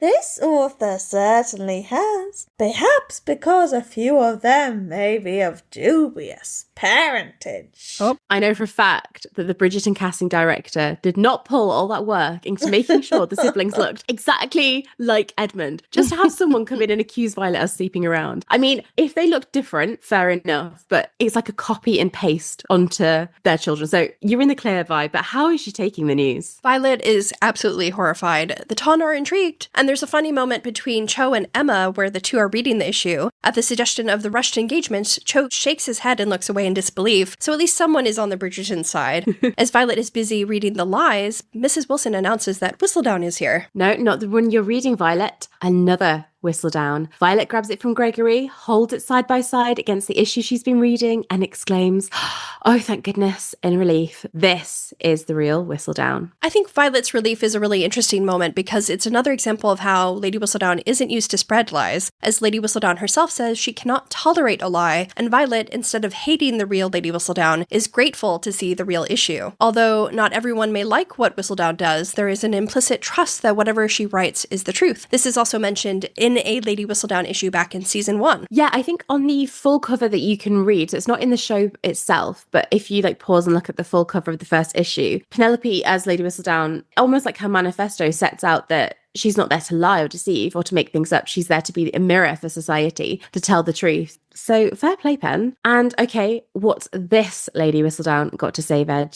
Honestly, it's getting kind of confusing. I hope you've got your voices on point. Dearest gentle reader. That line helps me get into it, to be fair. It's your Penelope Yeah. when you're trying to do Colin. Yeah, yes. Yeah. It seems someone has been impersonating me, and so I can no longer sit idly by. With 2 Whistledowns on the loose, it's time for us to head over to the palace. As Lady Cowper and Cressida stand before the Queen, Charlotte examines the 2 copies in front of her before casting the fake one to the side. She has not been fooled by Cressida's antics. Lady Whistledown, she is not. By the way, in one of the stills released, we see the fake issue of Lady Whistledown that the Queen sets down on the table next to her in this scene, and the content is hilarious. So Lady Cowper takes even more shots at the Bridgertons in the issue, namely Benedict, and foreshadows him wanting to be outside of society, and she makes some jabs at the Featheringtons. She also inadvertently calls out the weird tension between Pen and Colin by suggesting they aren't as smitten with each other as they appear behind closed doors. So here's what we were able to make out. Under a heading titled A False Love Match, Lady Cowper writes, "It is said that the apple does not fall far from the tree, and this author knows there is truth in these words when speaking of the simple Featherington family. How dare you? Let us look to Lady Featherington. Having been the talk of the tot for more than one season, one must question her and her daughter's blatant desire to be in the public eye. Lady Featherington's tactics for marrying her daughters off to whichever eligible bachelor is foolish enough to take them clearly includes courting scandal for attention, if not infamy. Take Mr. Colin Bridgerton and Miss Penelope Featherington's, quote, love match. They may appear to be smitten with each other whilst under the public eye, but when both parties return to their homes, does such feeling remain? It came as no surprise to this author that Penelope Featherington was engaged to the third son of one of the richest, most illustrious houses in the ton, for it is a well-known fact that Lady Featherington has courted the poverty line more times than anyone of noble birth ever should. True. This author would congratulate Lady Featherington for securing such a fine match for her youngest and least eligible daughter. If this author didn't already see the match, what a sham it is. That's horrible. Well, we already know that Penelope is the most eligible amongst them. But the thing about courting the poverty line is true. They've been eating potatoes for like 3 years at this point. Yeah. But Lady Cowper continues under a heading titled Nothing to Offer by saying, It is not just the Featheringtons who put on false airs. Lady Violet Bridgerton's brood are not the gentlemen they make themselves appear as. Mr. Benedict Bridgerton is an eligible match for any young lady, no doubt. However, he remains unmarried, and some would even go as far as to say, lost. Many marriage-minded mammas have given up hoping that Mr. Bridgerton will look their daughter's way. One does not question the manner of Mr. Bridgerton's actions, so why is it a lady still awaiting a proposal is deemed a spinster? That's a good point, actually. Well, is it pointed towards Cressida? Mm-hmm. Maybe if one takes a closer look, they will discover it is what is on offer that poses a problem. This author must ask why the last remaining Bridgerton of eligible age remains unmarried. Does he have nothing to offer society, or does he see himself outside of it? Uh-oh. This author warns all mothers who wish to make the best match for their daughters, and thus their families. If a man has an ardent desire to remain unmarried without the pleasures of a wife or a home to sustain him, then there must be more under the service than simple obstinacy. Also, as the Queen is inspecting the 2 copies of Lady Whistledown, I have to wonder if Cressida's version had the same formatting. We knew that the past issues of Lady Whistledown even included things like book suggestions, and I wonder exactly what Cressida would have come up with for those sections. Maybe she mentioned one of the books she'd read all the way back in episode 303, for example, about Debling's favorite bird or something. I always think this, whenever Pen makes an emergency publication. Were there book suggestions? The full Whistledown has so many extra bits on the back. It's got book recommendations. It's got what people have been wearing in the ton, the soirees of that week. And I'm like, do you just have a copy of them to go? Or is she desperately pouring her heart out into an emergency issue and then be like, shit, yeah, I need to write a book review and I'd do anything to get my hands on a fake Whistledown. Regarding the real Whistledowns, I didn't realise this is the first time I've heard about book recommendations, so thank you for that tidbit, guys. But I think Eloise could have written down... How has Eloise never figured it out that Pen is reading the same books as Whistledown? Yeah, so the recommendation... It's just exactly what my friend Penelope has read this week. That's why she just likes Lady Whistledown so much. She's like, this is my peer. We read the same books. She's reading the same books that Penelope and I are. Right. But later this episode, there's a reference to a book about insects. I wonder if Penelope just took one of the books out of her room as book about insects. Okay, this is my book suggestion for the week. A lot of work. I also love how the Queen decisively puts down Cressida's issue, as you said, basically literally and figuratively putting it down and conveying that she knows it's false. This author is not interested in judging what one does out of desperation, but gossip as I might, I always tell the truth, and I cannot tolerate a lie. Unless it's to your fiancé. Cressida Cowper, this author is not. Mic drop moment. Our listener Hill's Case said, when the Whistledown issue is published to discredit Cressida, we see Lady Danbury read the line, I cannot tolerate a lie. She gives a knowing smile at this phrase as if to indicate she now knows who Whistledown is. Do you think this is the moment she concludes that Penelope is Lady Whistledown? Lecky, what are your thoughts? Interestingly, the script notes that something comes to her as she's reading, a curious look appearing on her face as she examines the 2 issues of Lady Whistledown. So yes, this may have been a moment of realization for her. Now, Adjua did say that she picked it up at some point, but she didn't pinpoint exactly when Lady Danbury realised. We know she has by the finale, but this would make sense. Maybe she was watching Penelope through like the engagement ball and everything. Yeah. And this is the final piece. She's like, that's the girl. Yeah, I agree. And also, if you're going to use like the phrase something comes to her, which is basically she had an epiphany, I feel like that means she probably figured out Lady Whistledown here. And interestingly, the knowing smile is not in the script. So it's like a lovely touch from Adjua that pays homage to the original story. We all know that Lady Danbury was the OG Polin shipper from the books. But the real Whistledown is making its way around town, leading to lots of funny shots of townspeople walking around with 2 copies in hand, playing a game of Spot the Difference. I really like this opening. I think it's like a funny little scenario in a pretty heavy episode otherwise. It's like fun to have like the competing voices against one another. Well done, Veg. You're doing a wonderful performance. I also like the idea of Lady Danbury and the Queen kind of figuring it out at the same time. Although the Queen is just realizing that, oh, it has to be somebody associated with the Bridgertons. But I kind of like Lady Danbury, who is so close to the Bridgertons and perhaps knows, oh, it can't be one of them, but it might be somebody very close to them. The list is narrowing. But the real Whistledown has a lot to say for herself, lashing out her pen to prove that she is the real deal. She exposes the dark secrets of the ton, including unpaid debt, maid mistreatment, and the small cruelties Mr. Davidson's wife ensures daily. Do you think this ties into what Penelope was saying to Eloise at the end of last episode when she was like, I lost my way, I need to use my pen for good? Do you think this is her sort of flipping that and being like, I'm going to use my voice to uplift those who need it? Yes, 100%. The fake Whistledowns fall to the floor, the ton no longer convinced by Cressida's ploy. We're back home with the Cowpers, where Daddy Cowps is less than impressed with how things have unfolded. And as Lord Cowper declares that Cressida is not to leave her room, the camera moves and exposes a painting on the wall of caged birds, which I thought was such a really neat detail, a visual representation of her current fate. And I'm sure we'll discuss the decor in Cressida's room again. I will, because I wrote some more notes about that later. That's a promise. But I also love that the color scheme is heavily pink and green, because Cressida is meant to serve as Penelope's foil, and I love that the two have very similar color schemes in their bedrooms, but while Penelope's bedroom has the soft pink with green touches, it's very like soft and romantic, Cressida's bedroom has a much bolder color scheme that matches her often ostentatious clothing, but it's also a bit foreboding too. Pen's bedroom is soft pink and green for now, but as soon as Colin gets in there, the blue paint is out. Yes. Well, Whistledown is back in action, it would seem. And where exactly is our dear Penelope?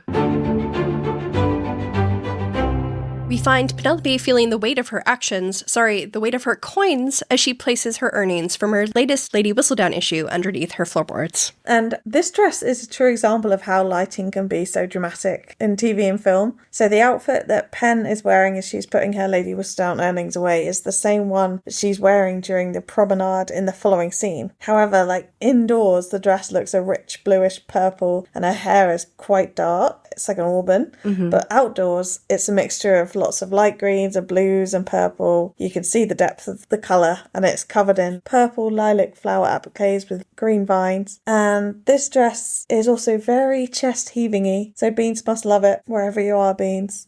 She's not dead, she's just not on the call. Yeah, Beans and I are the boob fanatics of the podcast. They have that one camera shot looking up from the floorboards from the perspective of her money. But to be fair, it's not just being pervy, it's also we love a good dramatic Regency breathing. Oh, to be a floorboard, eh?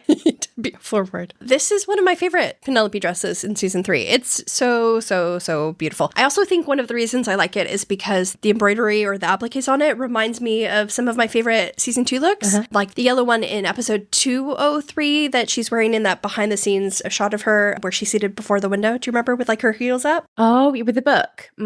Yeah. And then the pink dress from 208 where she and Elle are chatting outside the modiste. And that one, I think the first one is covered in like butterfly embroidery, and the second one, I think it's flowers, but they're both beautiful and they both have the same kind of like vibe to it. So I think that's why I like it so much. I am totally confused as to when this scene is supposed to be taking place. It's night. Well, I think it's like early, like dawn. No, it's night. It's dark. Well, I mean, like, I feel like it's pre-dawn. I think it's supposed to be pre-dawn. But I understand why you're confused. Several scenes were shifted around in this episode. If Pen is wearing the same dress that morning, because we know she goes to the promenade, then when did she get changed? I'm just so confused. They have the fight outside the printers. She's revealed, etc., etc. She goes home. Right. They wake up the next day. Her Whistledown is being passed around. The ton is in daylight. Everyone's in daylight. They go promenading in the daylight. She's wearing this dress. So why does she have this scene with the floorboards in that dress in the pitch black night? That's my question, Lecky. I think you can rationalize it as she got dressed like earlier before she went on the promenade. But the reason it looks like night is because it's at night. It's at the very end of the day, right after Eloise and Colin's conversation on the stairs. So they moved the scene around. Yeah. That makes a lot more sense. Thank you, Lecky. Okay. I can sleep well tonight. I was like, why the hell is she getting changed at like 3 a.m? Have you not got anything better to do? I suppose, would she have slept that night? She's a working woman, to be fair. Colin's there lounging around in bed with his shirt open and she's like, I've got a promenade to do. I've got places to be. I've got a busy schedule. Also, bit of an unnecessary scene, to be honest. Why do we need this scene? Look, it's a beautiful shot. It's a beautiful shot. We shouldn't dwell on it. Yeah, I appreciate the cleavage, but... I think the point of this scene is just to show that she's no longer getting the satisfaction from Lady Whistledown. So it's kind of like... A bittersweet moment. She's still Lady Whistledown. Yeah, but here's the fruit of her labor. Here's her earnings. And at the same time, she's just like crushed emotionally because she realizes how much she hurt somebody by being Lady Whistledown. And this is actually reflected in the scene description for this scene, which reads, late at night, Pen has her floorboards up as she places her latest Lady Whistledown money into a book. That high doesn't hit quite the same anymore, though. Off Pen's melancholy. I thought it may have been just a visual reminder for the casual viewer that she earns money from it. So when that comes up later in the blackmail, it tracks. Oh, yeah, baby. Either way, I'm happy with the scene. If Colin had gotten that POV that the floorboards got, I think he would have kissed and made up in a heartbeat. Anyway, regardless of whether it's night or day, we've got some promenading to attend to. Featherington's to Rotten Row we go. So the promenade sequence was filmed at Hampton Court Palace, an old favorite, and a location we know will be reused for Ben and Elle's promenade, Eloise, if you will, again in season 4. And it's a pretty misty morning in the ton as we find Portia and Pen arm in arm with the Finches and Dankworths walking behind. I'm always a little bit puzzled at the long shot that we get of them because Portia does something that makes Pen laugh and smile, and then we zoom in and Pen looks miserable as sin. So putting on a brave face, I don't know. Portia mentions how relieved she is that Cressida's spectacle has been settled, as it means that every eye on the ton can now be focused on Penelope and their upcoming nuptials. I'm sure Pen can't wait. I love that Portia refers to them as our upcoming nuptials. Yes. And Veg, we've always got our eyes on Pen. How is she looking? True, true, true. So as mentioned, Pen is wearing the same dress as the floorboard scene. And on the promenade, Pen also carries a similarly coloured shawl, but with a stripe of yellow, which is quite curious. Could it be a little nod to the fans who miss Pen in yellow? Always. Which includes all of us. Could it be a sign of her caution in the face of recent developments? Maybe. Could just be a nice stripe. It's like a little beacon to Colin, like, look at my little yellow. Oh, Look at Yeah. my little yellow. Please. Remember when I was a cute little yellow thing? Yeah, I wasn't Whistledown when I was a child. I also love how Penelope pairs this outfit with the shawl that Veg mentioned. One side is purple, but the inside has that little splash of yellow, a color we've been told represents Pen's deception in the show. And I wonder if it's because her betrayal is kind of weighing on her heavily here. Outwardly, she is and is supposed to look like she's in love, but the Lady Whistledown reveal is still a significant problem in the Polin relationship. yeah, this is also a good opportunity to talk about Pen's overall engagement lookbook, which we've seen a little of, but there's a few looks in this episode. And Jessie Diol and Farida Gwedhard, the makeup and hair designers, have spoken about these looks in a series of Instagram posts. So Farida said, I felt the longer page boy hairstyle would show Penelope's maturing, more refined style. I think page boy refers to sort of turned under at the bottom. And she actually based this look on Britney Spears in the Lucky music video. Oh, Which is super cute. what a cute fun fact. So it's adorable and I guess reflective of her mixed feelings, maybe. So Farida let her wear this hair hairstyle a few times, which was to show her confidence in her style, but then there were also different accessories for the day looks. And Jessie also changed the makeup each time. In this outfit case, Pen has a clip with feathers in her hair, which gets an A for adorable from me. Aww. And it's pretty appropriate as well. Featherington Promenade. Quills. And her makeup is quite pink and purple driven to match her outfit. Overall, cute, and her outfits are the only bits of levity we have in the whole episode. And I've put a little smiley face in my script. Though the doom and gloom does creep into Pen's eye makeup a bit, as Jessie explained, she prioritised romantic but fierce eye makeup to reflect that Pen had been unveiled as Lady Whistledown. Her makeup is popping in this scene because it's so misty. So she's like, pow. I have to say, I'm not the biggest fan of the page boy look. I just like my girl with a starlety wave, you know? I love the big bouncy waves from earlier in the season, but we appreciate a curl on the pod. I appreciate a curl. Yeah. But, you know, she's going through a lot. She's got business to attend to. She can't be faffing around with her curling iron. I love the Philippa and Prudence exchange about the number of the eyes in the ton. Infallible riddle solving there, Prue. Yes. But Prue clearly has something on her mind as she watches Portia and Penelope walk together arm in arm. Philippa notes that since Pen got engaged, Prue hasn't called her a blinkered or a dunderhead or an answer-own fool once. Things are not well with Prue. Danks agrees, confessing Prudence doesn't even swat his hand away with nearly the same gusto when he tries to grasp it these days. Something's clearly bothering her, so let's cast some of our eyes on her and see if we can figure it out. We had quite a few concerned messages from our listeners about Prudence this episode. They were very invested in her. They were like, poor Prue. She's like been replaced, hasn't she? Because she was like the apple of a mum's eye. She's just been chucked out. Meanwhile, I have to point out the way that Finch is throughout this whole scene. He looks so proud to be out promenading with the family. He's got like his chest puffed out. He's like nodding at everyone as they pass. Always the hero of the hour. Cute. Before we dive into the promenade in more detail, there was also some funny scene description setting up this sequence. Last episode, the writers referenced the Beatles' Good Day Sunshine, I think I mentioned, and in this episode, there is a nod to the song Feeling Good, as the scene description reads, exterior Mayfair day, it's a new dawn, it's a new day, and the town's feeling good. Are you feeling good, Lecky? Not everybody in the town, but enough people in the town. As Portia plans for the most elaborate wedding breakfast Mayfair has yet to see, we'll certainly see about that wedding breakfast. It's going to be memorable, babe. Pen spots everyone's favourite duo, Eloise. Yes, Eloise are happily promenading, although Elle looks a little distracted with an issue of Lady Whistledown in hand. Ben asks if she's a devotee of Lady Whistledown again, and Elle remarks that it's a particularly good issue, which Ben hilariously thinks about reading because he could use a distraction. They don't go far, however, because Pen hurries over to greet Elle. Yes, despite the fact that Ben looks directly at her and also greets her by name, Penelope doesn't appear to see him or even acknowledge him in any way. We've often wondered if the Bridgerton brain cell leaps between the Bridgerton siblings, and now we can't help but wonder if Penelope's blindness here is also catching, given what we know about Ben's inability to find his lady in silver next season. This is easily one of my favourite moments in the entire show. It is so brutal. And it's payback for Ben. He ignored her all the way back in 207, exactly a season ago. She walked in, she was like, good day, Bridgertons. He just stared at her and didn't say a word. And now she's like, I've remembered that, you dick. And she just stares until he goes. And that is a power move. He just takes his little whistle down and he trots on away. I love her. It also really reminds me of the way that Colin constantly ditches Benedict for Pen. And Ben always just kind of being like, okay, then I'm off. So he's kind of used to it. Yeah. But it's cold behavior from Pen. And I would love to see more of it in season 4. I want him to be there like sobbing about his heartbreak, and she's just staring straight through him. Like taking her notes for her next issue. She's just like, and what am I doing about that? Yeah. But with Benedict out of the picture, Eloise praises Pen for publishing again. Cressida is entirely discredited. Good news all round, right? Sadly not. Penelope tells Eloise that Colin followed her the night before and discovered her identity. When Elle asks after his condition, Penelope says he is furious. We're to be married this week if he will still have me, but I doubt he will even speak to me. Eloise, I do not know what to do. Well, you know what, Lucky? Whenever I don't know what to do, the one person I can always turn to is a good old best friend. Why do you think that you get subjected to so many text messages whenever my life goes wrong? There I was, half naked in the cemetery, and I was messaging you for advice. That's what friends are for, to stick with you through the good and bad, to lend a helping hand no matter what. Unfortunately, not quite in this case. Eloise instead tells her, I cannot help you with this pen. Great. Thanks a fucking lot. I just love the way that Pen's like, I really need you in this. And she's like, no, sorry, no can do.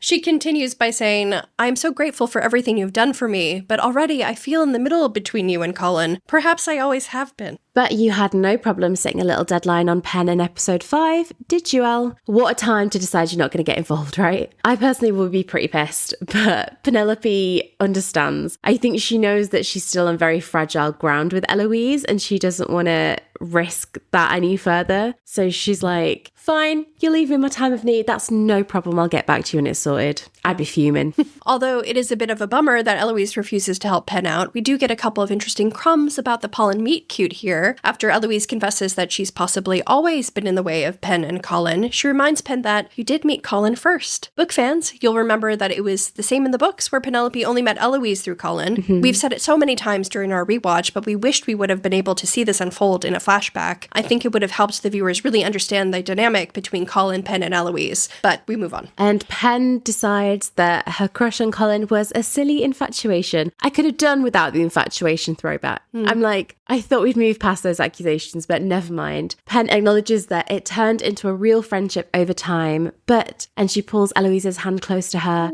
You were the truest friend I have ever known. Past tense, pretty important there, I suppose. It was torture not being by your side this season. I could not bear the thought of losing you completely. Either of you. Nice try, Pen, but Elle isn't falling for your pleas, and in a very beautifully lit shot, pulls her hand away and crosses her arms. Ugh. She ain't gonna help you. In the words of Taylor Swift, you're on your own, kid. It's so painful when she physically pulls away from... Savage. Yeah. But Penelope realizes she is asking too much of Eloise and tells her that she understands it's her mess with Colin, not Eloise's. I do feel really bad for Penelope here. She is literally reaching out and asking for help. And Elle, who spends, may we remind you, most of her time up in everyone else's business, pulls away and she's like, now is the moment I'm going to choose to keep out of things. I think it's very mature of Penelope to be so understanding in the circumstances. In fact, I think throughout this whole episode, Pen has a lot of maturing moments where she allows those around her to feel what they're feeling. Colin, I'm looking at you, babe, and to take accountability for what she's done. Even in this scene, she's obviously upset by everything, but there's that relief that we were talking about of at least it's not weighing on her now. At least he knows. I'm like, I feel this way like when I've been holding on to something and you're like been dreading it, and then when it happens you're like, at least it's done now, at least the worst has happened, instead of like catastrophizing constantly in your head. As I say, if I was in a mess and I went to my friend for help and they just said nope, sorry, I'd be pissed off. That's a warning for both of you. Well, Eloise wishes her luck, to be fair. So that's something. Oh, great. I'll take that one to the bank. Thanks, Elle. For the second time in only 8 minutes of screen time, we get to see a Bridgerton walking away from Penelope and just leave her standing in a very, very nice shot, but very solitary. Just wonderful. But like all that promenading has got me a little thirsty. Should we pop to Lady D's for a spot of tea? So it turns out that Violet has also decided to stop by for tea, as Lady Danbury remarks that the Bridgertons are lucky that Lady Whistledown decided to publish when she did. Crisis averted, no doubt. I suppose we'll see about that. But Violet is only marginally comforted, however, as she has another crisis on her hands. She needs an audience with the Queen to fix things with Francesca and John. But according to Lady Danbury, the Queen is not in the mood, displeased that Whistledown has eluded her once more. Lady Danbury reassures Violet that she's done nothing wrong, which isn't entirely true, but is nice of her to say. And Violet tells her that she shares that quality with Marcus, a kind urge to constantly help others. If only Eloise shared that particular urge, eh? After however many years, Vi and Lady Danbury then finally acknowledge that they're friends. Breakthrough. Meanwhile, over at the Kent estate, the Mondriches are having a little chat. If you don't remember it, it's because it was cut out of the show. But basically, Will and Alice are reviewing an enormous stack of invitations to social engagements, and they credit their newfound popularity to the superb party that they just threw for the Ton. In fact, they are so popular now, they worry that they will never see their home again, let alone their own children. It appears that Colin's dramatics are rubbing off on everyone this episode. But they are happy that they are now leading the game, a reference to their conversation with Lady Danbury last episode. And on the cutting room floor, Lecky, I read this and I was agog, I was aghast. Is there a Smythe-Smith musical at last? Apparently there was. There was a reference to it, yes. Yeah. So they're going through the invitations, and Will says, a luncheon for the Earl of Derby. Derby. Sorry, babe. You should have had Beans do this, but it's fine. A luncheon for the Earl of Derby, the annual Smythe-Smith musicale. So yeah, they were invited to the Smythe-Smith musicale. And where was it? I don't want breadcrumbs of the Smythe-Smith musicale. I don't just want to hear it. I want to be there front row with the bad violin playing. What? It's made for it. Yeah. I'm fuming. It would have been a great addition to the season. And they could have added more levity also in the back half of part 2. Gotta say. And I love the idea that the Ton had such a great time with the flowery Dalek that they're like, oh my God, these people. Yeah, they're so popular now. But can you imagine like a fuming Colin in the back of like the Smythe-Smith musicale, like trying to be angry, but also like staring at Penelope in the front row because he actually kind of wants to be seated close to her. And then also listening to the bad music. Would have been great. I want to be there so bad. A pity. Well, I'm thrilled. I love that they're like, oh my God, I'm so popular now. How are we going to handle it? Yeah. We'll never see our children again. Well, over at the Bridgeton entrance hall, there's a slightly murmurous tone in the air. Eloise is trying to make her way up the stairs before she is accosted by a very distressed Colin. How is he looking, Veg? Oh, he's looking all right. Yeah, so sorry. I now don't care about Colin. She doesn't mean that. Oh, wait. I do care about Colin. Thank you. Listeners, I care about Colin. He's just in my bad books. His outfits are really hard to describe as well. His outfits are hard to describe. It's like there is a man wearing man clothes again. To be fair, this one is good. So he has a navy waistcoat with a pattern on it and doesn't wear this that we really see outside of this scene. So the detail's Bridgerton blue, and I'm torn whether it's flowers or leaves or feathers. Most likely leaves. Anyway, that's his waistcoat, shirt underneath. And also, many fans have noticed that thanks to the angle of Colin's head during this scene, it kind of looks like he has the tiniest, saddest little ponytail.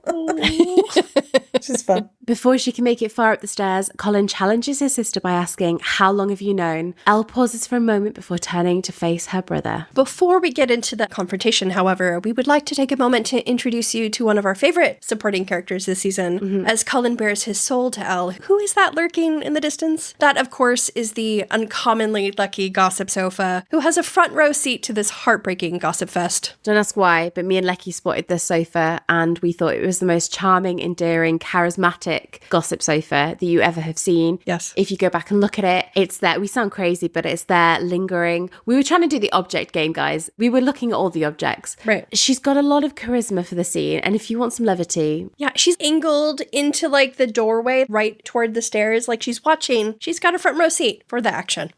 Also love how Jeff Jur frames this scene. It's like we're peering in at Elle and Colin from between the railing of the stairs, which just makes me even more confident that other furniture might be spying on this conversation. And there's also a footman standing a few feet away in the entrance hall who probably heard the entire conversation and now also knows who Lady Whistledown is. So we're just letting everyone left, right and centre know, aren't we? Maybe he's one of the footmen who went with Colin the night before, so he's already been handsomely paid off. His pockets are churning with the coins as we speak. But Lecky, you mentioned the railings of the stairs and our listener Late shared your admiration for this shot. Late said, something else about the scene that makes me love it even more is the way it's shot through the banister. I know a lot of people found this angle contrived and I'm surprised I don't agree with them. But for some reason, seeing those two through the banister enhances the tenderness of the moment and I can't figure out why. Do you have any ideas why this contrivance works so well? If, in fact, you think it works at all? It is an interesting shot, isn't it? Yeah, I feel like usually angles like this are used to show that maybe somebody could be spying on their conversation or that they could be exposed. The gossip sofa. Yes, exactly. But in the context of a drama like this one, I think this was meant to reflect on the intimacy of the scene where they're confronting the truth about Penelope now, and the railing may be even used to demonstrate that there is sort of a fractured intimacy here, as Colin now knows the role Eloise played in hurting him by helping Penelope withhold the truth, and she's feeling the weight of that. And then on another level, Colin is trying to show Elle how hurt he is, but he still has some walls up and he's feeling defensive, and this visible barrier between the camera and what we're seeing kind of emphasizes that too. Yeah. It's why are they on the stairs in the first place? Because you have Elle above Colin. So you have the knowledge dynamic and the hierarchy of the knowledge is off balance. And you have Colin fixed at the foot of the stairs. So he's not going up. So it's up to Elle whether she moves down towards him in a reconciliation or a reaching out like an olive branch, or whether she moves away. And you see that in the scene, she steps towards him and he doesn't move. But I do like the banister because it sort of allows that intimacy. I think it's used in an intimate way to almost be confessional. Yeah. They're saying things that they've held onto for so long. And there's a moment which we'll come back to when Colin is letting his walls down here and then he puts them back up and you're away from the banisters. So it almost gives them this little secret, intimate space where they're both on the same like knowledge wavelength for the first time in a really long time. But let's get into the scene, shall we? As Elle turns to face her brother, he tells her that he saw her leaving a private room with Pen the night before. He's finally pieced it together that the two were in cahoots. And it breaks my heart how Luke plays this, because again, it's a scene driven by Colin's sensitivity and pain rather than just flat anger. You can imagine this scene playing out where he's just shouting at Elle. He's like, you knew and you didn't tell me. But here he's almost breathless as he challenges her. And Elle tries to be soft at first, saying, I had been trying to make her tell you, before Colin counters, you should have told me yourself. And a true sibling, Elle can't help but bite back. She says, you should have told me you were in love with my best friend before you tripped into the drawing room engaged. Fair point, Elle, fair point. The gossip sofa is probably loving all of this, and hilariously, Colin doesn't have anything to say against that charge. He's like gulps down and is like, true. No, he definitely is saying fair enough. Eyes, what happened? Yeah, for sure. But Elle softens here and tells Colin the truth. I did not know until last year, and I was too brokenhearted to speak of it. I've been trying to make her tell you, and then I thought, why break your heart as well? And I just want to give a shout out to Claudia Jessie's performance of this, because she sells the scene so well. The way her voice breaks under the pressure of the two hearts that she's been carrying, you really feel the weight of it. Because you could read into Elle's actions this year as being very selfish and very focused on like, what is the cost on me personally? But I do think that Claudia plays it, that Eloise is acting out of love for both of them, and she really has been caught in the middle and stuck out of fear of causing more pain. And I just love any Elle and Colin scene this season, so this is a real highlight for me. I think they both approach it with real vulnerability that allows the scene to shine, even though it's like really tense and painful. I think, like you said, it does feel really confessional, and you see that in the way they portray this scene. Yeah, and then Elle steps down, moving towards Colin in that visual attempt to bridge the gap between them. She says her sheet has been fair this year, certainly sharp and biting, but she's not written anything withering about anyone. Or if she has, they've deserved it. Also, this reminded me, you know the cutscenes we were talking about in 306 where Elle was like, you lost your way. Mm-hmm. Well, I think they cut it out because it wouldn't make sense here, because here Elle has been like, she's not done anything wrong with Whistledown this year. Defending. So like, why would last episode she'd been like, you've lost your way? So maybe that's one of the reasons it was cut out. But Colin isn't feeling quite so conciliatory towards Lady Whistledown, saying, are you forgetting what she wrote about me at the start of the season? To which Elle concedes, of course, that was not so good. But Lecky, is that what was originally written in the script? No, hilariously, there is a typo. Well, I imagine it's a typo, because in the original script, Eloise initially replied by saying, of course, that was so good. I so wish that had been kept in. Can you imagine like Claudia like delivering it like, he's like, are you forgetting what she wrote about me? And she's like, that was so good. What a burn. I mean, again, no lies detected, no notes there. Keep the typo in by all means. But Colin's words remind us that he's really hung on to what Pen wrote in 301. And as you say, Veg, he continues to use Marina and the Eloise situation as this sort of vehicle for his anger. But what really stung him most was Pen's words that she turned on him in 301. I know that we talked a lot about that in our 301 rewatch many, many moons ago, but it just goes to show how much of a disaster 301 caused. Mm-hmm. It's not something from previous seasons. It was something that, you know, she was hurting because of what he did over the summer, but then he comes back in. They had this confrontation that she misreads at the ball. She gets upset. She lashes out with her pen, writes something that she can't take back, and it ricochets throughout the whole season. Mm-hmm. It's like she exposes all of his insecurities to the Tom, and then he's exposed all over again when he realizes that she's Lady Whistledown, both because he realizes that she was the one making fun of him at the beginning of the season, and also that she might not have been truthful about his writing either. Yeah, and it's like, that's how you really see me then, as like a fake, as someone who doesn't know himself. And it's like, well, to be fair, you know, you did swagger back in here with a bit of a dick chip on your shoulder, didn't you, babe? Also, as an aside, we should be grateful that Daphne wasn't in this season, because that would be like another accusation that he probably would have. So do you want to marry Bearbrook then? Is that what you're telling me, Daphne? Well, I'm just Mrs. saying Bearbrook? that Penelope, she takes such accountability for her actions this episode that she doesn't really defend herself, even though she had valid points. No, she just takes hit after hit, doesn't she? Yeah, so imagine if he'd been like, oh, and what you did to Daphne or whatever. She never got an opportunity to defend herself. And you made fun of my mum alphabetizing our names. Yes. Like, yes, I did. Yes, I did. Colin asks if Eloise has already forgiven Penelope. Lest we forget, Colin is less than 12 hours into this, and Elle has had a whole year. Yeah. He's almost turning to her for guidance for how to navigate through it. Maybe if Elle has forgiven her, he can also find his way back. And I suppose he now understands exactly why there has been such a gulf between the two friends this season, and is now understanding how hard it has been for Eloise. Elle replies, I want to, which very much implies she's not there fully yet, which probably explains why she couldn't quite be there for Penelope earlier. Yeah. She was pulling away. She's not fully in the friendship in the same way that she is in 308. And yet, when Eloise goes to her for help in 306, Oh, yeah. Penelope helps her. Oh, yeah. Sorry. It's all right then, isn't it? You're like, yeah, get your ink cartridge out, babe. Let's go. Clapping along. After a moment, Eloise asks Colin, do you think you can? Meaning, can you forgive Penelope? We're back on Colin and a glorious shot of the gossip sofa. And he does not answer, Colin does not answer specifically her question, and instead tells Elle, I think you should consider yourself uncommonly lucky. You have never been in love. A backhanded compliment, if there ever was one. Yeah, you've never loved anyone else. You've never known the touch of another, and you're fucking lucky for it. And she's like, thanks.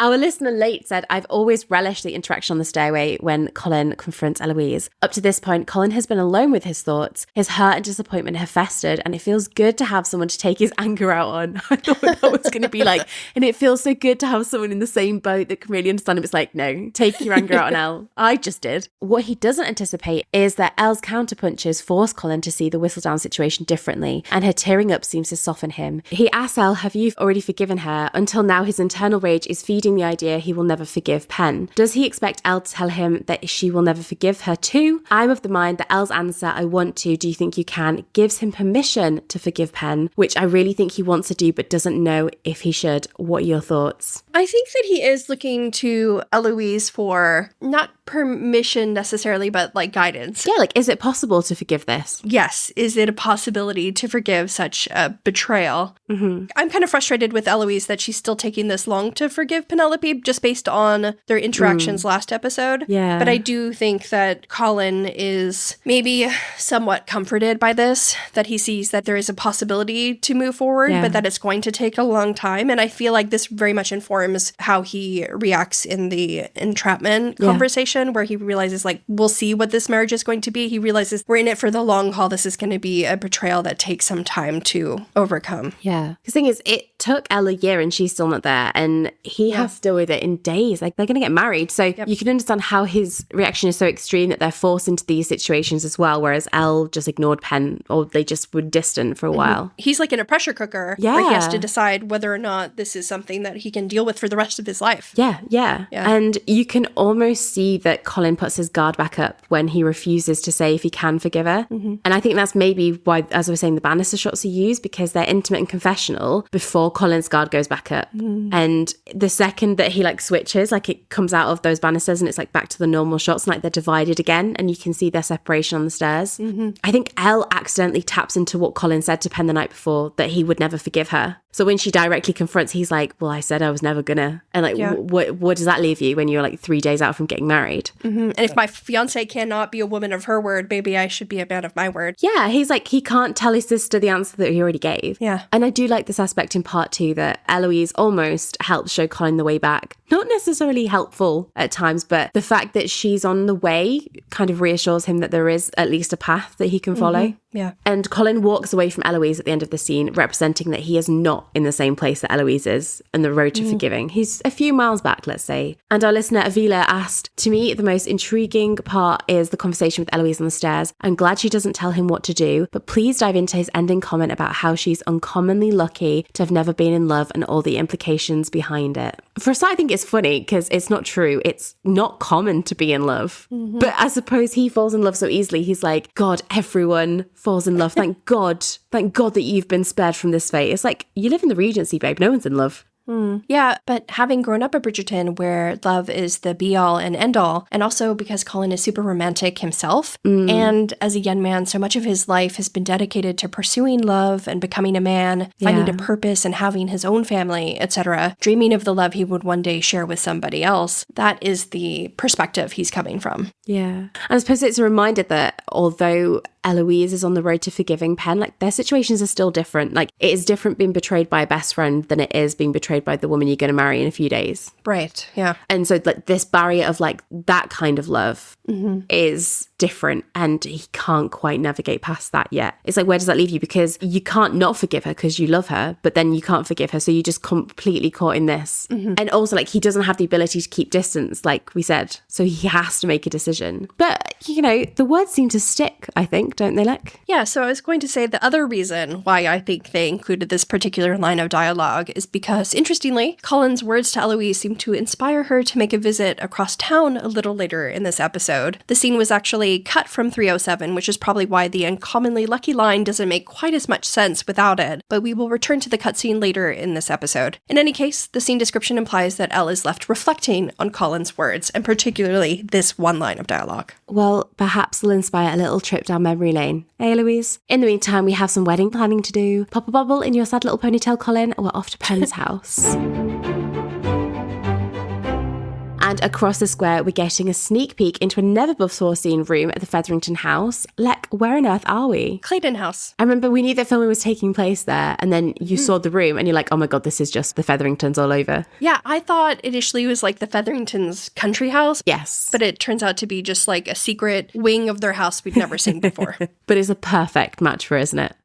Both Violet and Portia are as thick as thieves as they step into the room, busy planning the wedding reception that's to take place in, again, just a few days. They're leaving it pretty late to be sorting this out, aren't they? Why are you just like, oh yeah, I know where to do it? Yeah. I mean, like, haven't the invites been sent out? Do people not know where they're going? Does food not need to be ordered? They're only just now deciding to hire like a quartet or perhaps a quintet. I mean, like, shouldn't you be on this already? But we know that there's a Smythe-Smith musical. The bookings are racking up as we speak. Anyway, their nuptial hour draws on apace, so there's a lot to organise. Colin and Pen trail in after their mamas, looking less than thrilled to be there. Their faces might not be happy, but how's the rest of them looking, Veg? So, Penelope's look in this scene is freaking amazing, and Colin does not deserve it. This is such a unique look, in my opinion. Please have a look. I'm looking. Because it is super gorgeous. It's like ornamental, the jewel tones, the shimmers, actual jewels in her hair. It reminds me of basically a fortune teller's tent. And it's such a brief appearance, but a gorgeous look. I am still of the opinion that Penelope looks like a sad rainbow fish, stunning though she is. This is one of my favorite dresses. That's the message that we have in our chat. You're like, she's a sad rainbow fish. Yeah. I love how completely amazing she looks for like this scene. Yeah. I just love that she like dressed up that hard. I suppose she's trying to win him back, I guess, but love it. Love it as a look. But what about Colin, Veg?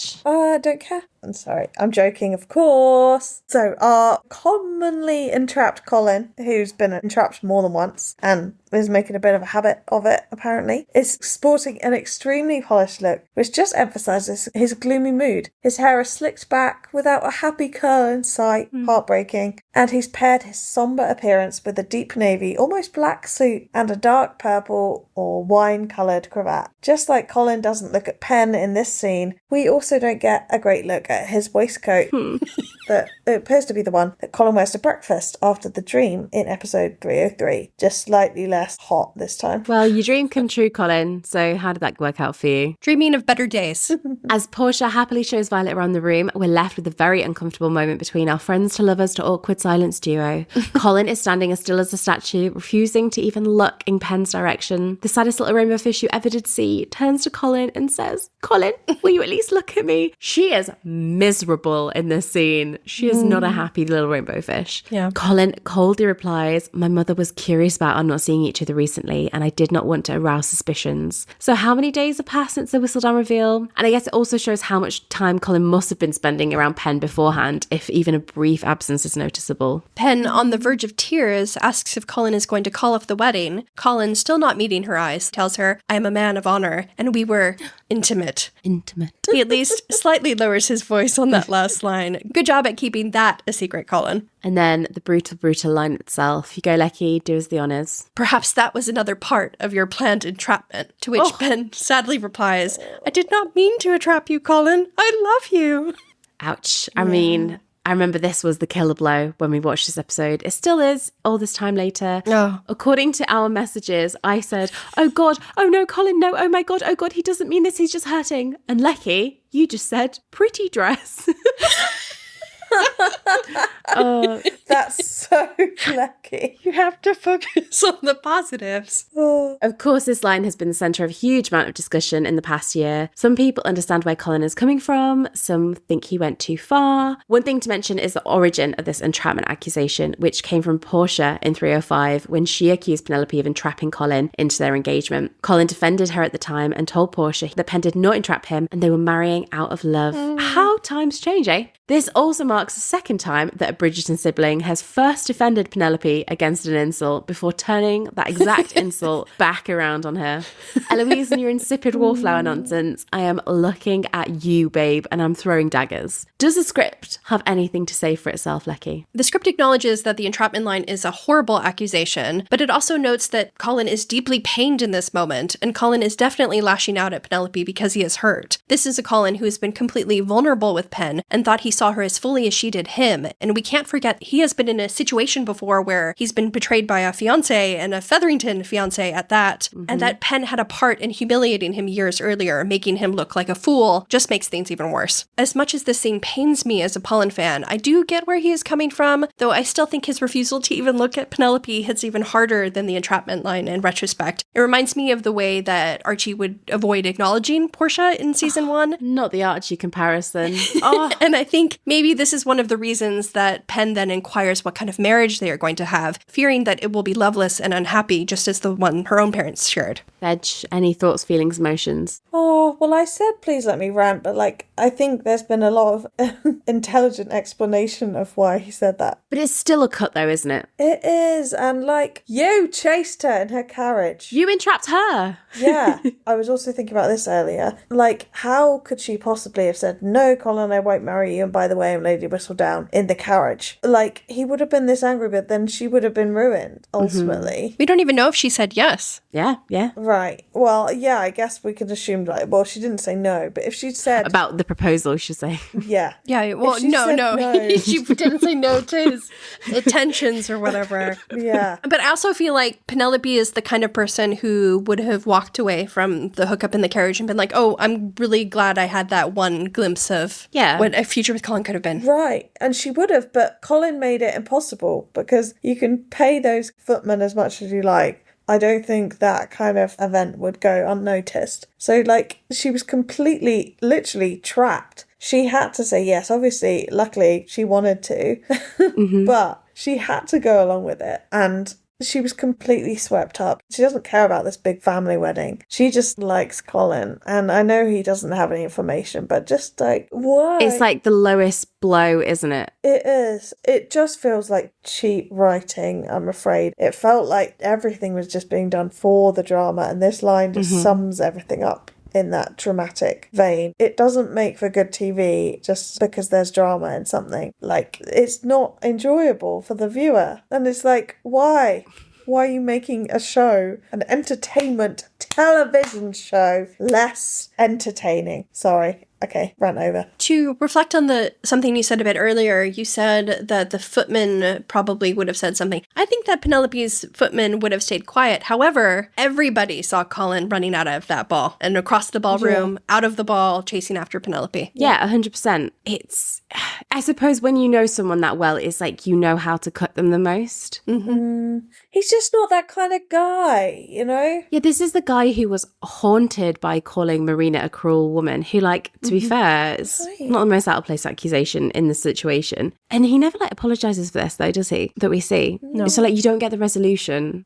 I don't know. Let's see what our listeners think then, shall we? So Veg, Murphman's mama, is with you saying the entrapment line deserves its own wall of shame. I still struggle with Colin's behaviour in this scene. Even if he is technically the one who entrapped Pen, I give him a little bit of grace because his entire world imploded and the wedding is on the horizon. Whereas Tara said, I have no problems with the entrapment line. Colin was rightfully hurt, angry and felt betrayed, but he came around so quickly. She said, I was genuinely surprised when I saw the online debates that the entrapment line sparked. I felt awful for Pen, but in the same way I felt awful for Colin when Pen printed her column about him in 301, exposing his biggest insecurities to the world. I see such parallels there, which makes me appreciate the season even more. In both situations, the person was really hurt and lashed out with something they didn't mean. I find this is so relatable, as it happens so often with your loved ones, you just say the thing that will cut the most, and you feel horrible afterwards, which you can totally see on Colin's face, how he immediately recoils when he says them, just as Pen did in 301 when she realises that Whistledown has been printed. That's a really great point, isn't it? That's a good parallel. Worrying Poet said, I've seen people say they think Colin regretted the entrapment line the minute he said it. Do you agree? Not agree? And why? Please make me feel better about it. I can't rewatch that scene. It's such a gut punch, even if Pen does look like a gorgeous sad rainbow fish. Okay, guys, do you think he regretted it? I do think he does. He knows it's the lowest blow that he can take. He doesn't feel good saying that. I do think he does regret it immediately after saying it. He should apologise.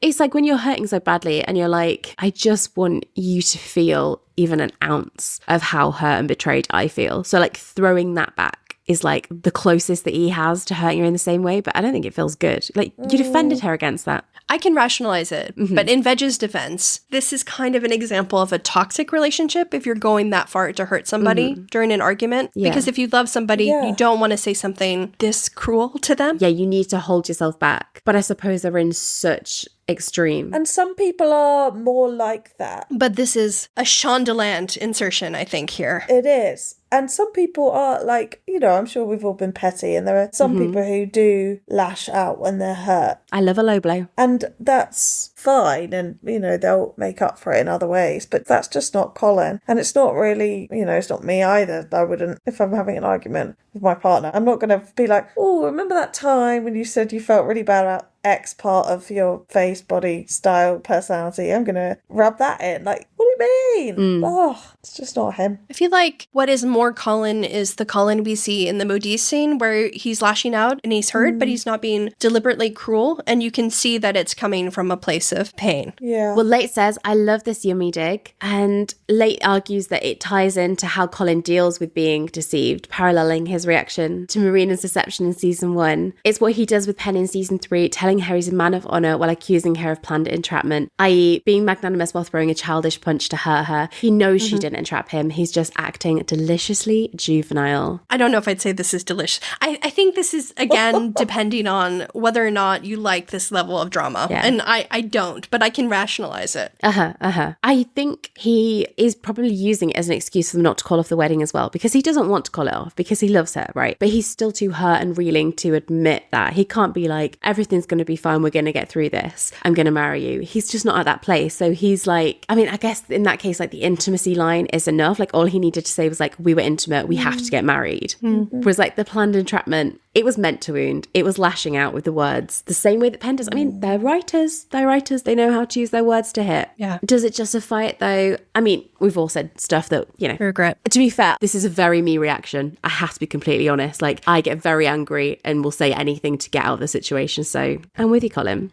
G said, I'm also aware that people's personal experiences can impact the way they view these scenes. So of course it's fine if someone disagrees with me, but I never minded Colin lashing out. It made him feel very human. That's a good point. And I think that's a very good point, that it does come from your perspective of like how you act when you're like in that cage environment. And because we know that when he's hurt, he's better retreating and like going away, whether it's like going to his bedroom and like sulking or like going to Greece or whatever. He's not as good when he's trapped in a space with like forced proximity, which he is. Like he came to this day because he had to hold up appearances. One venue trope. Yeah, the one venue trope. Not because he's ready. And so he's lashing out when really he needs to be left completely alone and like no one go near him for a while. Yeah. But Jeeve raised an interesting point saying, do you think there's a chance, because we know he's a sweet and kind guy in general, that we hold him to higher standards? Anthony called Kate a thorn that can be easily removed to Edwina in 206 when he tried to convince her to marry him, but I never see this discussed anywhere. Very good point. Do we hold Colin to a higher standard because he is a nice guy in general? And so when he trips, we're like pouncing on him. Well, first of all, I would say regarding the Anthony situation, he said that to Edwina. He didn't say that to Kate. To be fair, I think he would have happily told Kate that she was a thorn. Like, I don't think there was any sense of him. Like, that's not a good defense, actually.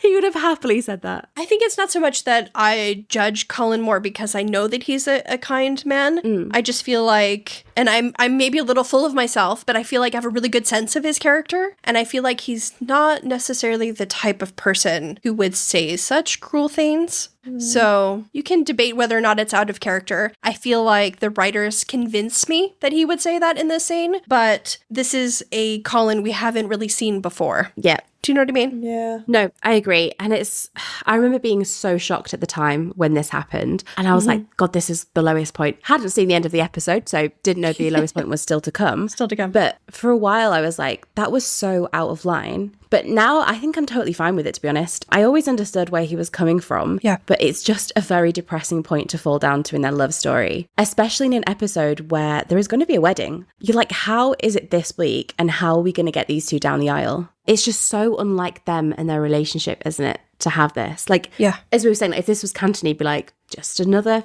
day in paradise, these two. But I think now I find it quite funny. I think it's very darkly funny. It is funny a bit. It's up there with like, you do not count. It's like planned entrapment. It's like, come on, it's just another day, isn't it? She's there as a sad rainbow fish and he is so determined to ignore her. He's like a little statue. She looks so beautiful. She's just radiant and he can't even look at her because she's so stunning. And she's so sad. Nicola plays her as like the saddest little person ever in this scene. Yeah. And she's trying so hard to reach out to him. And that's why he's being so cold, isn't it, though? She's literally shining like a little jewel. Yes. She's literally bejeweled in the room and he can't even look at her. She's so perfect. Best believe she's still bejeweled when she walks in the room. Yeah. And I wonder if the jewels in her hair, by the way, are kind of like the crystals they put around her eyes in episode 303 to draw Colin's attention in, but it's just not working here. And I think that's why he's so cold, because he's like, I will crumble. If I look at you and see how much I've hurt you and see the pain you're in, I will like lose my composure. And he's like, I need to hold on to my composure because I need to be reminded that I'm the one hurting. Yeah. Yeah, if I lose myself to my emotions and like fall at her knees and say we're going to be fine, they're not going to be fine. Like just apologizing isn't going to fix the gulf that's between them. Yeah. And just being like, oh, we'll figure it out. Like they have to actually have an argument like they do at the Mideast. He has a lot of feelings, Yeah. He's a sensitive boy. Lecky, in our original reaction to the scene, you thought Penn was going to offer to break off the engagement. You were wrong.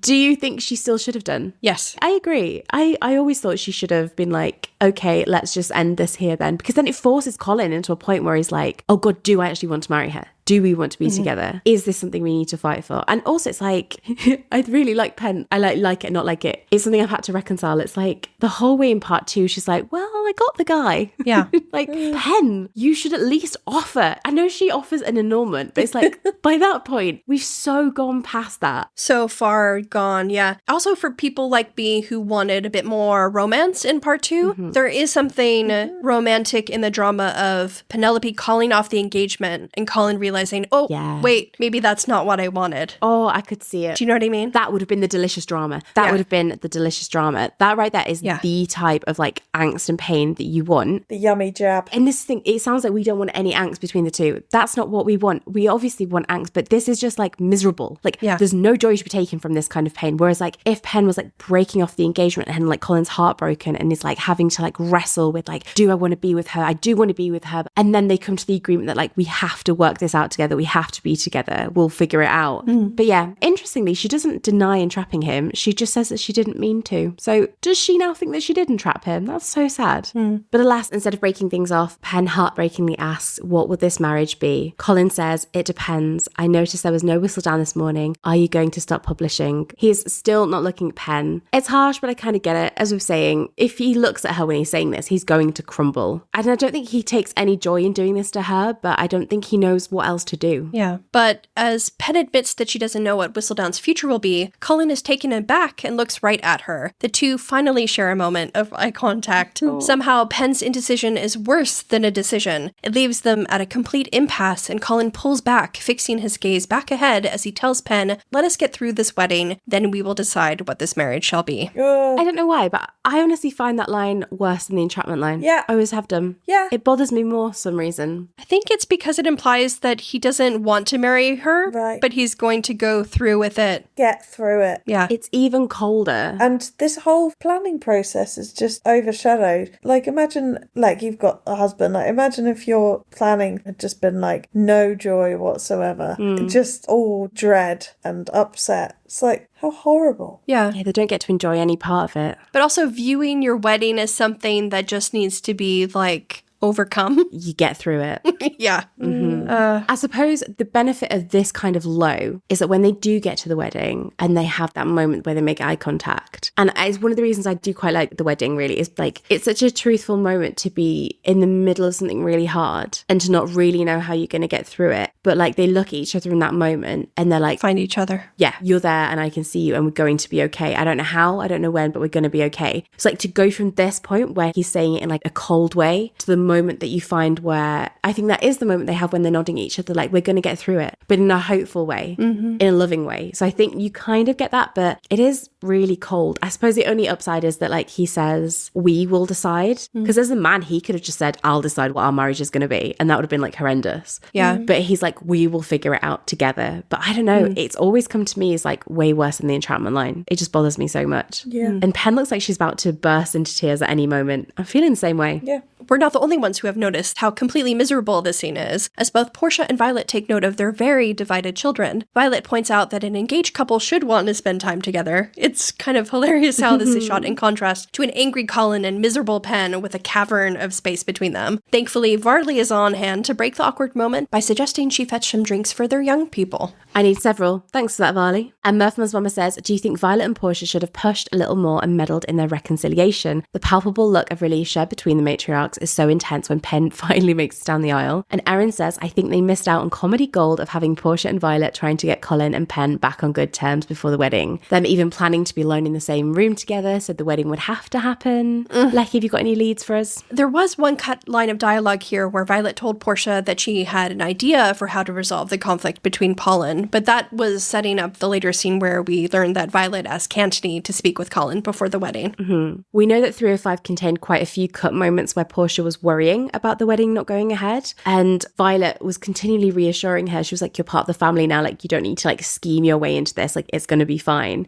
I really love that the two of them are in cahoots here. I totally agree with Erin. It would have been so fun to have like a more light-hearted take on this where they were like trying to get them together, but instead like the heaviness just takes over. But I do like that Portia was able to open up, confess and be like, oh my god, it has gone to shit, hasn't it? Instead of just keeping up the appearances of like everything's fine, they're gonna get married. They had this sort of like little confession between them. And just like in that cutscene in 305, Violet is like, I will take care of it. I will show you that I care and that we're going to be a Bridgerton family. I will intervene and make sure that this is going to be okay. No more planning of entrapments needed. We've got it covered.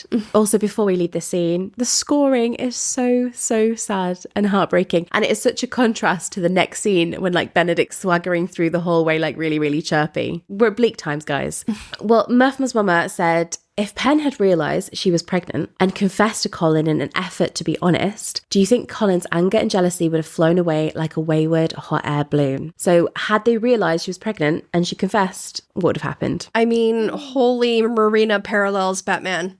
Ooh. Too dark, too bleak. I feel like we don't want that much of a comparison between Penelope and Marina. No, that would have been horrendous. I'm kind of glad that she didn't know. And if she did, I would hope that she would have ended the engagement.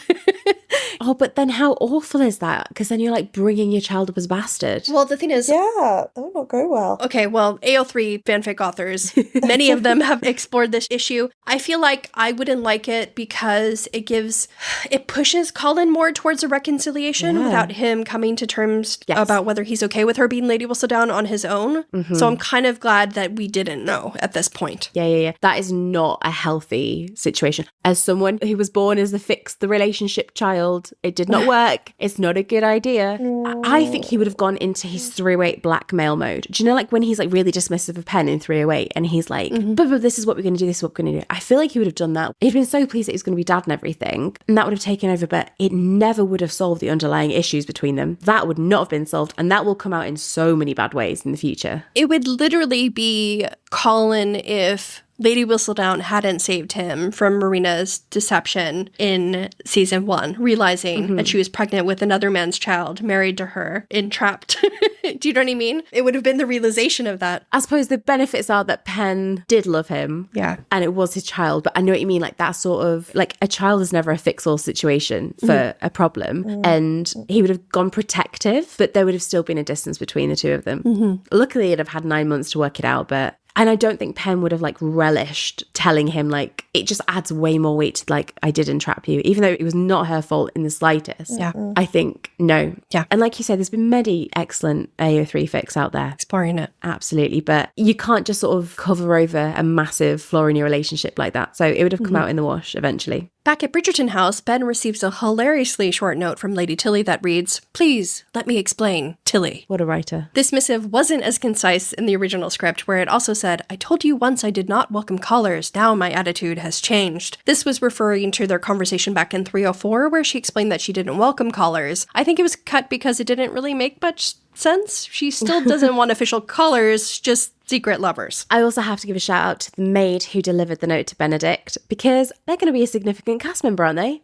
Celia. And I think it's going to be so much fun in season 4 when we get to know these characters way more, to then go back into the previous seasons and like spot them and be like, oh my God, look at them doing there. Look at you. But anyway, in the show, we then cut immediately to Lady Tilly's foyer, where Benedict is already seated on her love seat, presumably awaiting Tilly's aforementioned explanation. The one and only comment I have about the scene is that there's a little box on the table next to Ben and the lid isn't on properly. And every single time I watch the scene, it really annoys me that the lid isn't on the box. The wonky lid. And that's as much attention as I'm paying to Benedict's storyline at times. I'm so sorry. Real. I was like fixated. The plight of the wonky lid. Yeah. In the script, Tilly originally also invited Ben to take tea with her at this point, and he declined, too embarrassed by the way he scampered off the last time he was over to linger. As their conversation continues, we also get some slight Benefit and season 4 foreshadowing here. Lady Tilly remarks, "There is so much in society that is unnatural, but a feeling between two people is the most natural thing in the world." Oh, true that. Here, of course, she is alluding to Ben's interest in the same sex, but since season 1, Ben has been paired with scene partners who challenge him to look beyond society and its rules, and this is especially relevant considering the class issues we'll be exploring next season. Love is love is love is love, but we have somewhere to be. There is a Beans on the horizon. I hear she's knocking about in Bloomsbury. Let's hop in our carriages and go see what she's up to. Hello, everyone. If I sound a little bit different, it's because we're recording this on a different day and I don't have a cold anymore. But I don't have a cold, but I do have bum-ba-da-bum. I've got a Beans. Hell yeah. Beans, hello. How are you doing? Well, I mean, not great. better than I was. I was sick for 3.5 consecutive weeks. I probably still sound terrible, but I am not like sick. I'm just recovering now from laryngitis. No, you have a nice husk to your voice. Yeah. Yeah, sexy. You know, I like it a lot. This is actually a good fit for Eloise. Yeah. Because she's a little bit of a rasp. We've got a raspy voice. Oh, okay. Spoiler. We'll find out. Because Beans, you've dropped in at the most opportune moment. And I know you're going to be dropping in and out a little bit throughout the episode. Yeah. Or the episodes, however many it takes. But you're here at the perfect moment. We couldn't have even done this scene without you. Okay. Because we're taking a little trip. We're jumping in the carriage and we're off to Bloomsbury. Are you going to come in the carriage with us, babe? Sure. My neighbours are clearly very excited about this because they're setting off fireworks in celebration. So, listener, if you can hear any fireworks on mine or officers' recordings. Same. It's like bonfire weekend. So Yeah. the Eloise celebrations are in the air, very much so. Because Lecky, why are we going to Bloomsbury? So at this point in the original script, Eloise decided to take a little walk down memory lane, inspired by Colin's remarks about how lucky she is to never have been in love. So this is another deleted scene that we're coming across, and we do think that this scene was actually filmed. Yes. So I don't know how long in the editing process it was there for before they took it out, at what stage, but we're pretty sure there's some behind the scenes footage of Ollie Higginson, so obviously our lovely Footman John, and Callum Lynch on set for this scene, because in this behind the scenes footage, you can specifically see that Footman John is wearing his season 3 livery. So this isn't a still from season 2 or anything like that. This is brand new footage, and it seems to be from a little scene that Lecky found. Now, I say little scene, it's actually pretty chunky. It's long. Is it? Yes. It's a long scene. So I've decided to do some casting. I've thought long and hard about this. Veg auditioned in our last episode. You weren't here, Beans, to make your own case. But, you know, we had a conversation about it. I've gone away, I've thought about it. The chips fell where they did. They really did. Casting decisions have been made. So, Lecky, you have the role of scene description. Yay! Great. You're great at it. Congrats! I've casted myself in the role of Footman John. Oh. The role of Eloise. I say this as if you can't see who's been allocated the roles, but, you know, drum up suspense. Drum roll, please. The role of Eloise will today be portrayed by the one and only, the raspy voice herself. It's the incredible Beans. Woohoo. Oh. So I really need you to channel whatever you think Eloise is in this scene. Okay. Okay, she's taking a walk down memory lane. Right. She's revisiting a past dalliance, if you will.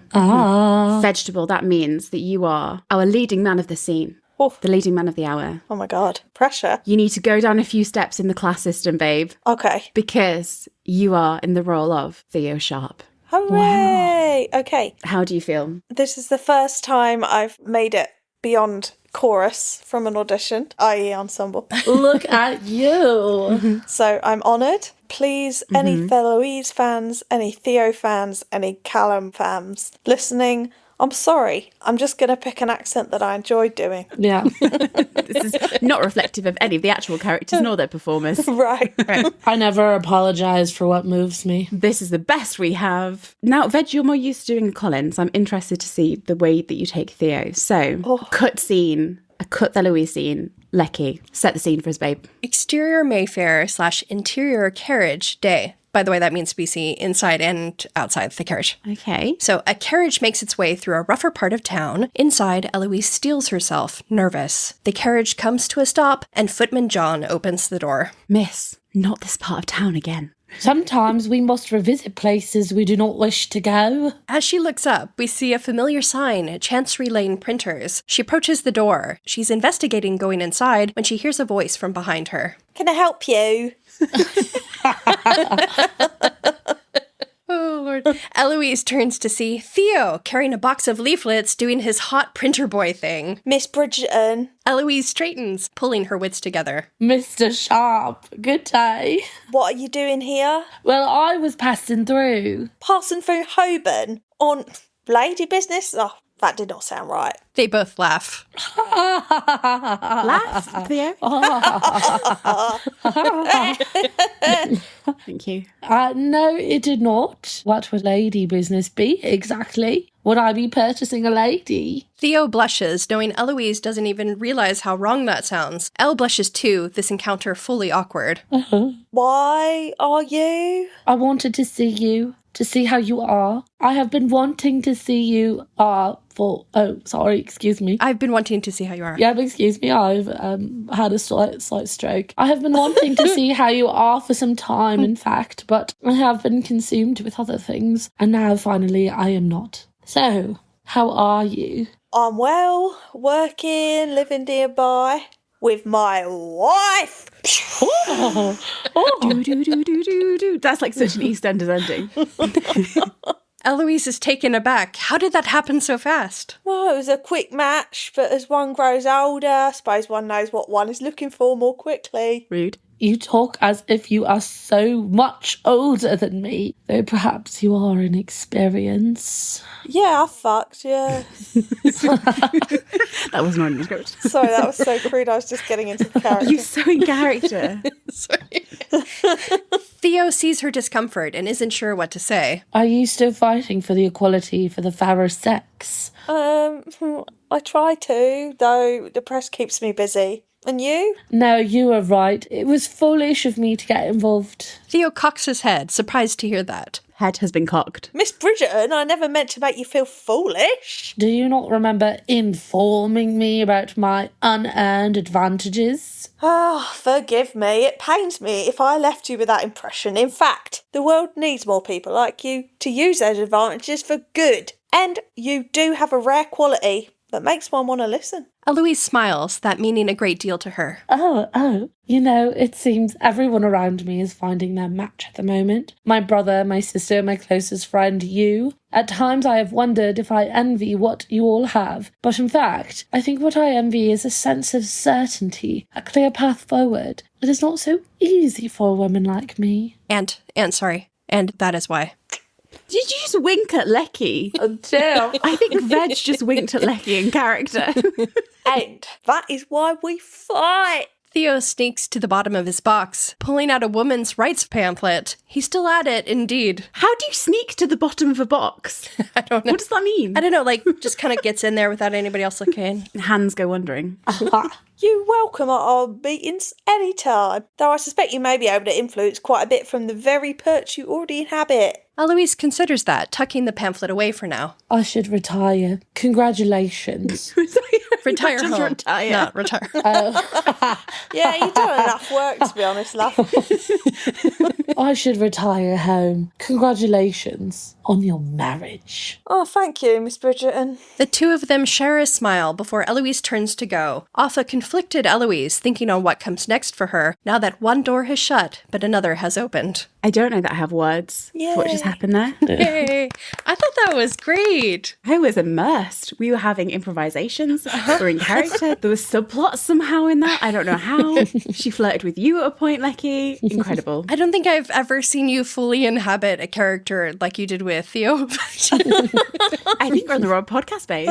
But maybe a slightly more flirtatious married Theo. And Beans, the rasp, the latent bitterness that came out at points. Yeah, that was great. Yeah, it was hot. Just think, once upon a time, when they did DVDs, we'd have had the actual scene as like a DVD extra. We'd have been able to watch it. God, I miss DVDs. I miss those days. And now, everyone just has this. Right. Yes. This is all you'll ever get. Apologies. I miss like DVD extras and all this my shit. There's so God. much media that we're just missing. The bloopers. Yeah. It is just us. Just like deleted scenes, though. It's not like a state secret. Everything is a state secret for Netflix. I remember all the Doctor Who DVDs when you just see the like most mental endings that they had for episodes and stuff. And they just whacked it on the DVD. Yeah. You know, I'm gonna get on my little pedestal. If you guys can, if you find it, I would highly suggest buying a DVD player and starting to buy DVDs because a lot of media just like leaves the internet and then we like never hear about it. I love physical media. You know, I get my little records. Yeah. So, but this for now is your physical media, guys. You have this forever in your earwaves. Yeah. So, very happy for you all. There's a lot to unpack in that scene, mostly about the performances, but the actual scene itself. So, of course, what we have is Eloise going to Bloomsbury to the printers for this meeting with Theo, where she's kind of closing that chapter. But it says that she doesn't really want to be there anyway. It says in the dialogue that she was like, sometimes we have to go back to places we don't want to go back to. Don't want to go. Yeah. So it's not like she's wanting to get back with him. It's this really interesting scene. And then, of course, what she finds is he's already married. So whatever intention she did go with there, it just completely gets thrown this different direction. And as we've gone through our season 3 rewatch, we've often discussed cut lines, we've had exchanges that are shortened, and we have had fully deleted scenes as well. But I think this one feels like one of the most significant cuts to the season because it's like the removal of an entire subplot almost. Interesting. So what do you guys think? Firstly, of the actual scene itself and what we have between them. It describes itself as a very awkward scene. We might have a differing of opinions because I feel like if this scene were added to the show and then there was really no other context for the rest of the season, I don't understand why I would even be there. It's an interesting point. You know, I'd be like, okay, so that happened. So they originally set this scene up all the way back in episode 1 at the 4 Seasons ball. I see. She had this cut conversation with Benedict where he was alluding to her kind of being heartbroken. Okay. Referring, of course, to Theo and like, I think he also touches on like the political scandal she was in. So Ben back in 301 guesses that Eloise is heartbroken, deducing that a handsome political radical might be the culprit. Elle admits she is heartbroken, but says she's more heartbroken by the situation with Pen and Pen's absence in her life, basically. And I think this was setting up this scene. And then earlier this episode, she had that conversation with Colin where Colin says, you're so lucky that you've never actually been in love before, which is what finally propels her to go see Theo. Okay. I guess I'm fine without it, but I feel like it would have been nice to have a closure moment with Eloise leading up to her season. But maybe they'll do something similar next season. I don't really know. What do you think? Maybe. It's a really interesting one, isn't it? Because, like you say, like it was sort of threaded through the whole season in like very little ways. Yeah. And for some reason, they just decided to take it out. Yeah. And it's like, are they going to come back to that and have a resolution with that at some point? I think my issue with this scene is the perspective that she's coming from. If it was a scene like the Marina Colin scene where she's going to get closure on the relationship itself, I'd kind of be all for it. I'd be like, yeah, include it. But it feels like a scene where it's more, she's going to it because she's feeling like left behind by everyone. Yeah. Right. Yeah. And what she takes away from it is, oh, you're also married as well. And I'm being left behind by you as well. But it's not really a resolution to their relationship. It's really strange. Well, she knows that that is a door that's closed to her now, as they talk about in that final line of the scene description. Like, that is another door that has been slammed closed. Like, she can't go back there. Right. But she said she didn't even want to go in the first place. So the intention is conflicted. Right. But, like, Colin kind of pushed her into it. But it's an interesting scene because, like you said, it touches on not just her feelings for Theo and resolving that, but also her feeling of not having like a place anymore, but also her feeling that she can't contribute to the world, which is what Theo inspires her to do in this scene. And I feel like they cut this because in episode 8, when she decides that she wants to go see more of the world and do more, I feel like that's a stronger moment if she came to that realization without Theo pushing her into it. Yeah. Yes. Which is why I think they cut this scene. Yes. Right. Because I don't super have a problem with her going to see Theo and him inspiring something in her. I wouldn't mind that. But if this was still there, it would feel a bit of a weakened version of that. Yeah. Because it's a really uncomfortable conversation. Yep. Neither of them are like on the same energy as each other. Yeah. If they were having a resolution, I'd rather it be like a bittersweet closing of a door rather than them like tripping over each other and being in such different places. And it's like, why are we both here? I don't know. I feel like it very much reminds me of when Colin went to see Marina because he didn't even really necessarily get the closure that he wanted. Yeah. Because he comes back and he has that conversation that we hate with Penelope on the stairs where you realize that he's still not quite over it, even though he went and got the closure. Yeah. So it kind of reminds me of that in a way. And then also Theo's remarks about how quick his match was kind of seems like Eloise foreshadowing to me. And then also Theo encourages, as we said, Elle to do more from her perch. So it'll be interesting to see if this is carried forward in season 4. You make a really good point there, though, Lecky, about the Colin and Marina parallel, because he was going specifically for closure in a way, but he didn't get it. And the lesson you take from that is sometimes you have to find your own closure in a situation. Sometimes you don't get the perfect bow tied on it at the end of a relationship, whatever kind of relationship that is. And you have to navigate your own way, which he ended up doing. And I think this one is similar, where she maybe didn't get the answers that she went for, but maybe she came away with something. I don't know. It's an interesting one. I think ultimately the most important part of this scene is her deciding to pick up the fight for not just women's rights, but just for causes in general and to see more of the world. Like I said, I feel like that's more powerful if it comes from her as opposed to a man telling her, oh no, you do have a voice still and you should be helping people or doing something with your power. Yeah. Yeah, I think it's interesting what he says, where he says, you're welcome back into our space anytime you can come to the meetings. It's almost like he's saying, you can do what we're doing, the way we're doing it. However, he says, I suspect you may be able to influence quite a bit from the very perch you already inhabit, which sort of teases that the way Eloise will make a difference isn't the way that Theo has been doing it with his group. She will find her own way from the society that she's already in, which kind of suggests like she's going to stay in society in some capacity, but still going to be able to make a change. Like a suffragette type thing or something. Absolutely. Yeah. So I think that is interesting. The other thing I think about the scene, which is why I don't really like it, is that is there in her head, but she doesn't really do anything with it in the rest of the series. If this happened in season 4, I'd be more intrigued because I'd be like, oh, this is perfectly setting her up for her own season. And this is perfectly catapulting her. Maybe they weren't sure where they were going. Yeah, maybe they weren't sure what they were going to do with her. Yeah.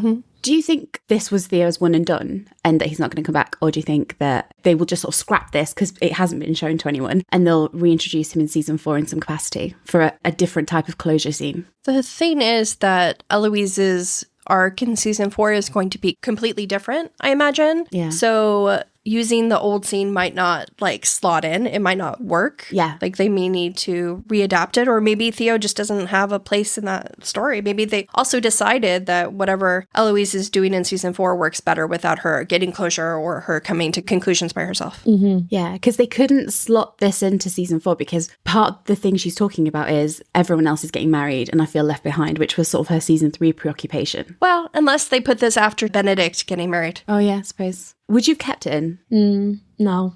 No. Are you happy that it's gone? Yeah. I don't think I would have liked to see such an awkward energy between them. I don't mind seeing him again, but... Right. And also just because, like, I'll be honest, him getting married so quickly and all this other stuff seems really off-brand for his character. Yeah, he's got a wife. Yeah. Like, it feels like they just tied him up so that he wouldn't be available for her to continue to pine after him. Yeah. It feels too similar to Colin almost in a way, like Marina getting married to Phil.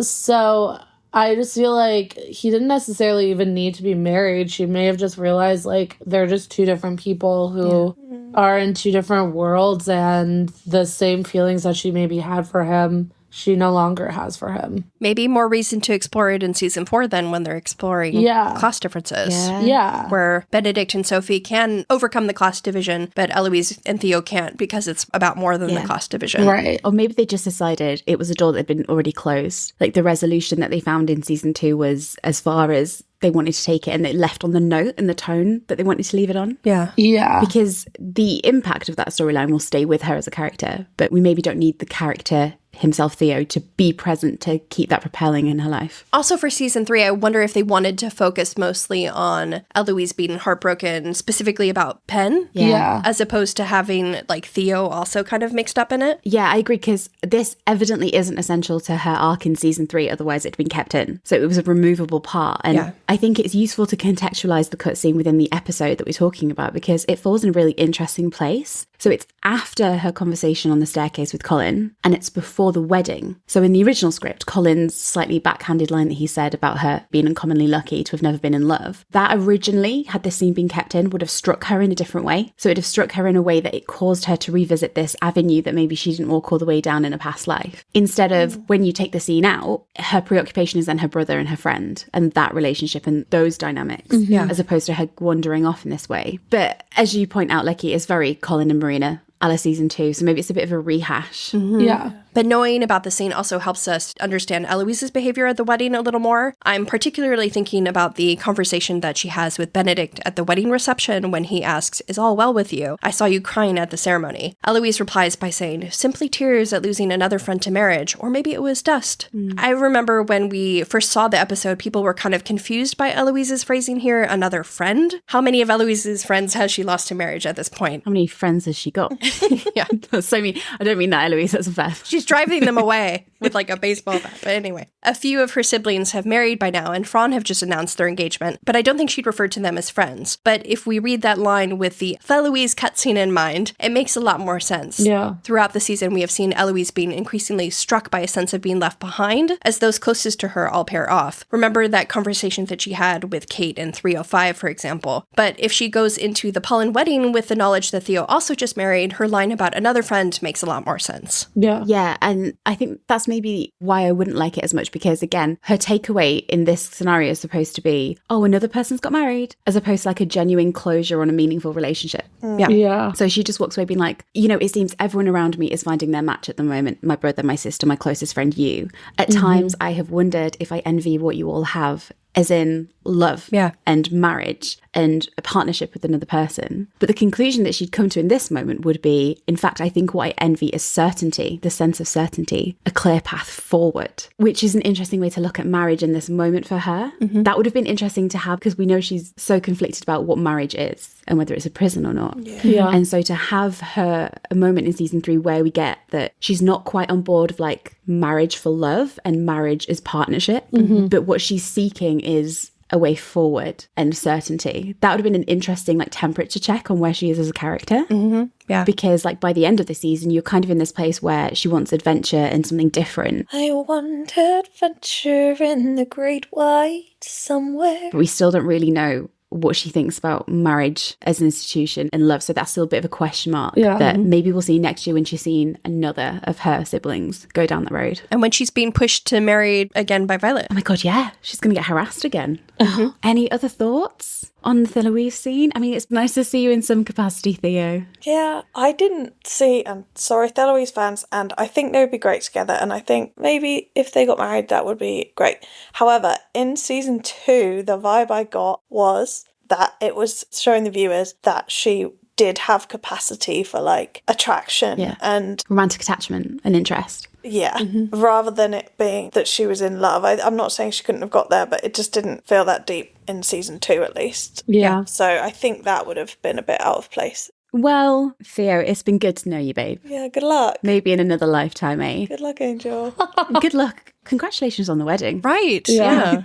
Happy nuptials. What's his wife's name? I want to know. I don't know. I want to see her. If I was married, I'd love for him to be blushing in the company of other women. Absolutely. Well, sorry. We didn't talk about this, but the reason he's blushing is because Eloise is referring to sex and I think prostitutes without knowing it because she doesn't know enough about sex yet. She's like, oh, am I around here to like buy a woman? Yeah. Which is also kind of weird, by the way. Sure.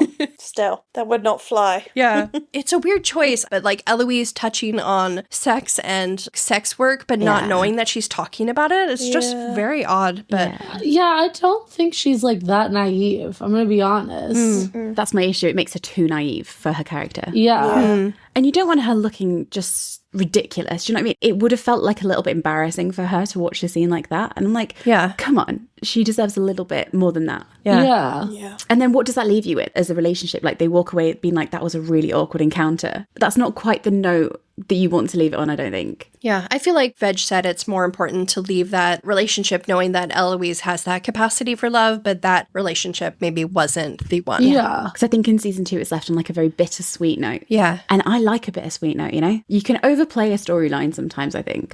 But, well, thank you guys for your performances. Beans, we're going to temporarily say goodbye to you now because we're off to the past from our past recording. So you'll be back later. Can't say the same for Theo, unfortunately. I think he's done, but we appreciate his presence nonetheless.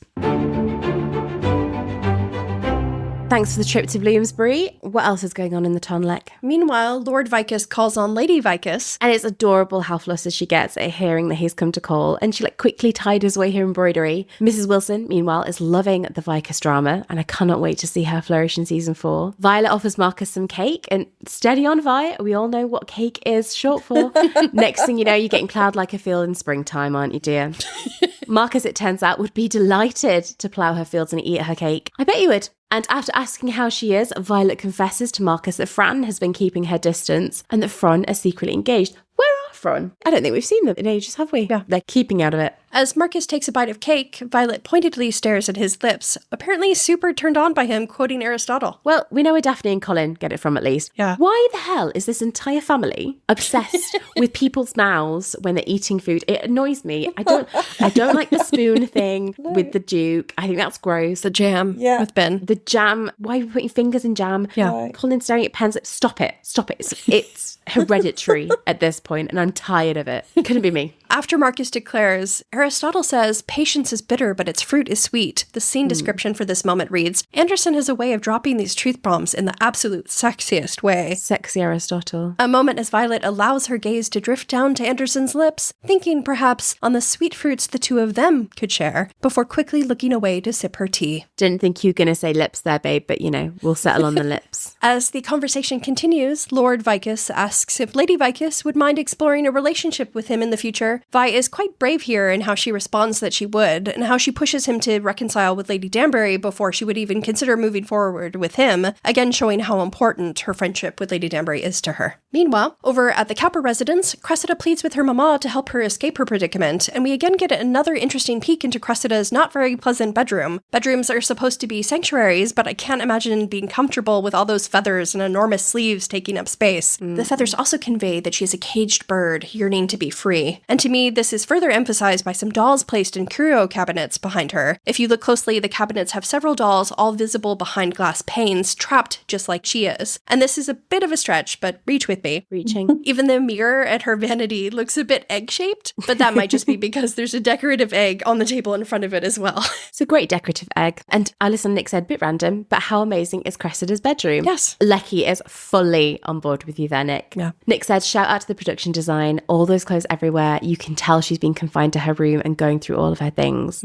I think it's great. I also can't help but feel for Cressida in this scene, as she clearly regrets helping her mother write such cruel things about Eloise's family and the loss of their friendship. As Cressida says, Eloise is the only one to have shown her true friendship. Yeah, and I think it's interesting that this scene really acknowledges that nastiness and bitterness is coming from Lady Cowper, not Cressida. Yep. And we know that she's been pulling the Whistledown strings, and you heard that when Lady Cowper used the Whistledown. She says, I fear no reproach, as now you know I write to you for one of the most reputable houses in Mayfair. And it's a real reminder that like you're partially a product of your environment.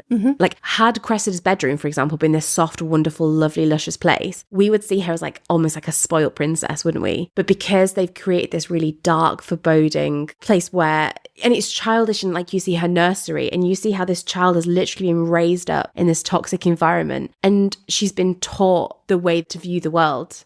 She's also trapped. Yes. Much like Colin. I was going to say Pen, but yes, much like Colin. Also entrapped. Entrapment left, right, and centre. Yes, yes. Interestingly, there are also some parallels between this scene and the Ladies Do Not Have Dreams from last episode, as Lady Cowper tells Cressida that she's been raised to know that in this world it is every person for themselves, especially amongst women, basically setting in motion the blackmail plot. In this moment, Cressida doesn't seem to believe her mom is right, but I'm sure this advice sticks in Cressida's mind over the course of the next 2 episodes. I still hold out for redemption arc. Same. Or a Eloise reconciliation. I really do. I think Jess Madsen plays her so well. I'm so heartbroken for her here, and I love her outfit. Yeah. That's nothing to do with anything, but it's true nonetheless. I do like her outfit. And her little side pony. Yeah, cute. Her and Colin are rocking the ponytails this episode. Love it.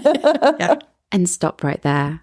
I am so sorry, guys. We are going to have to break for a good old part 2. I mean, it's Bridgerton tradition, is it not? Shockingly, we couldn't fit the entirety of 307 into this one podcast episode. And so we will leave you here. I know I'm kind of tantalizing you a little bit because we really could have gone into the night before the wedding, but there's too much to talk about. So all of that, all of the hookup in the street, the horse neighing, the walk down the aisle, the nods, the dance, the drama will be next episode. Thank you for listening, as always. To my American co-hosts and to all of our lovely American listeners, happy Thanksgiving. To everyone else, happy end of November. We'll see you very soon. You can find us in all the usual places. We're on Instagram, TikTok, YouTube, Patreon. Come say hi and we'll see you soon. But until then, Beans, do us the honour and sing us out. Ba-da-da-da, ba-da-da-da, ba-da-da-da-da-da-da-da-da, ba-da-dee-doo-doo-dee-doo-dee-doo, brr, brr, brr.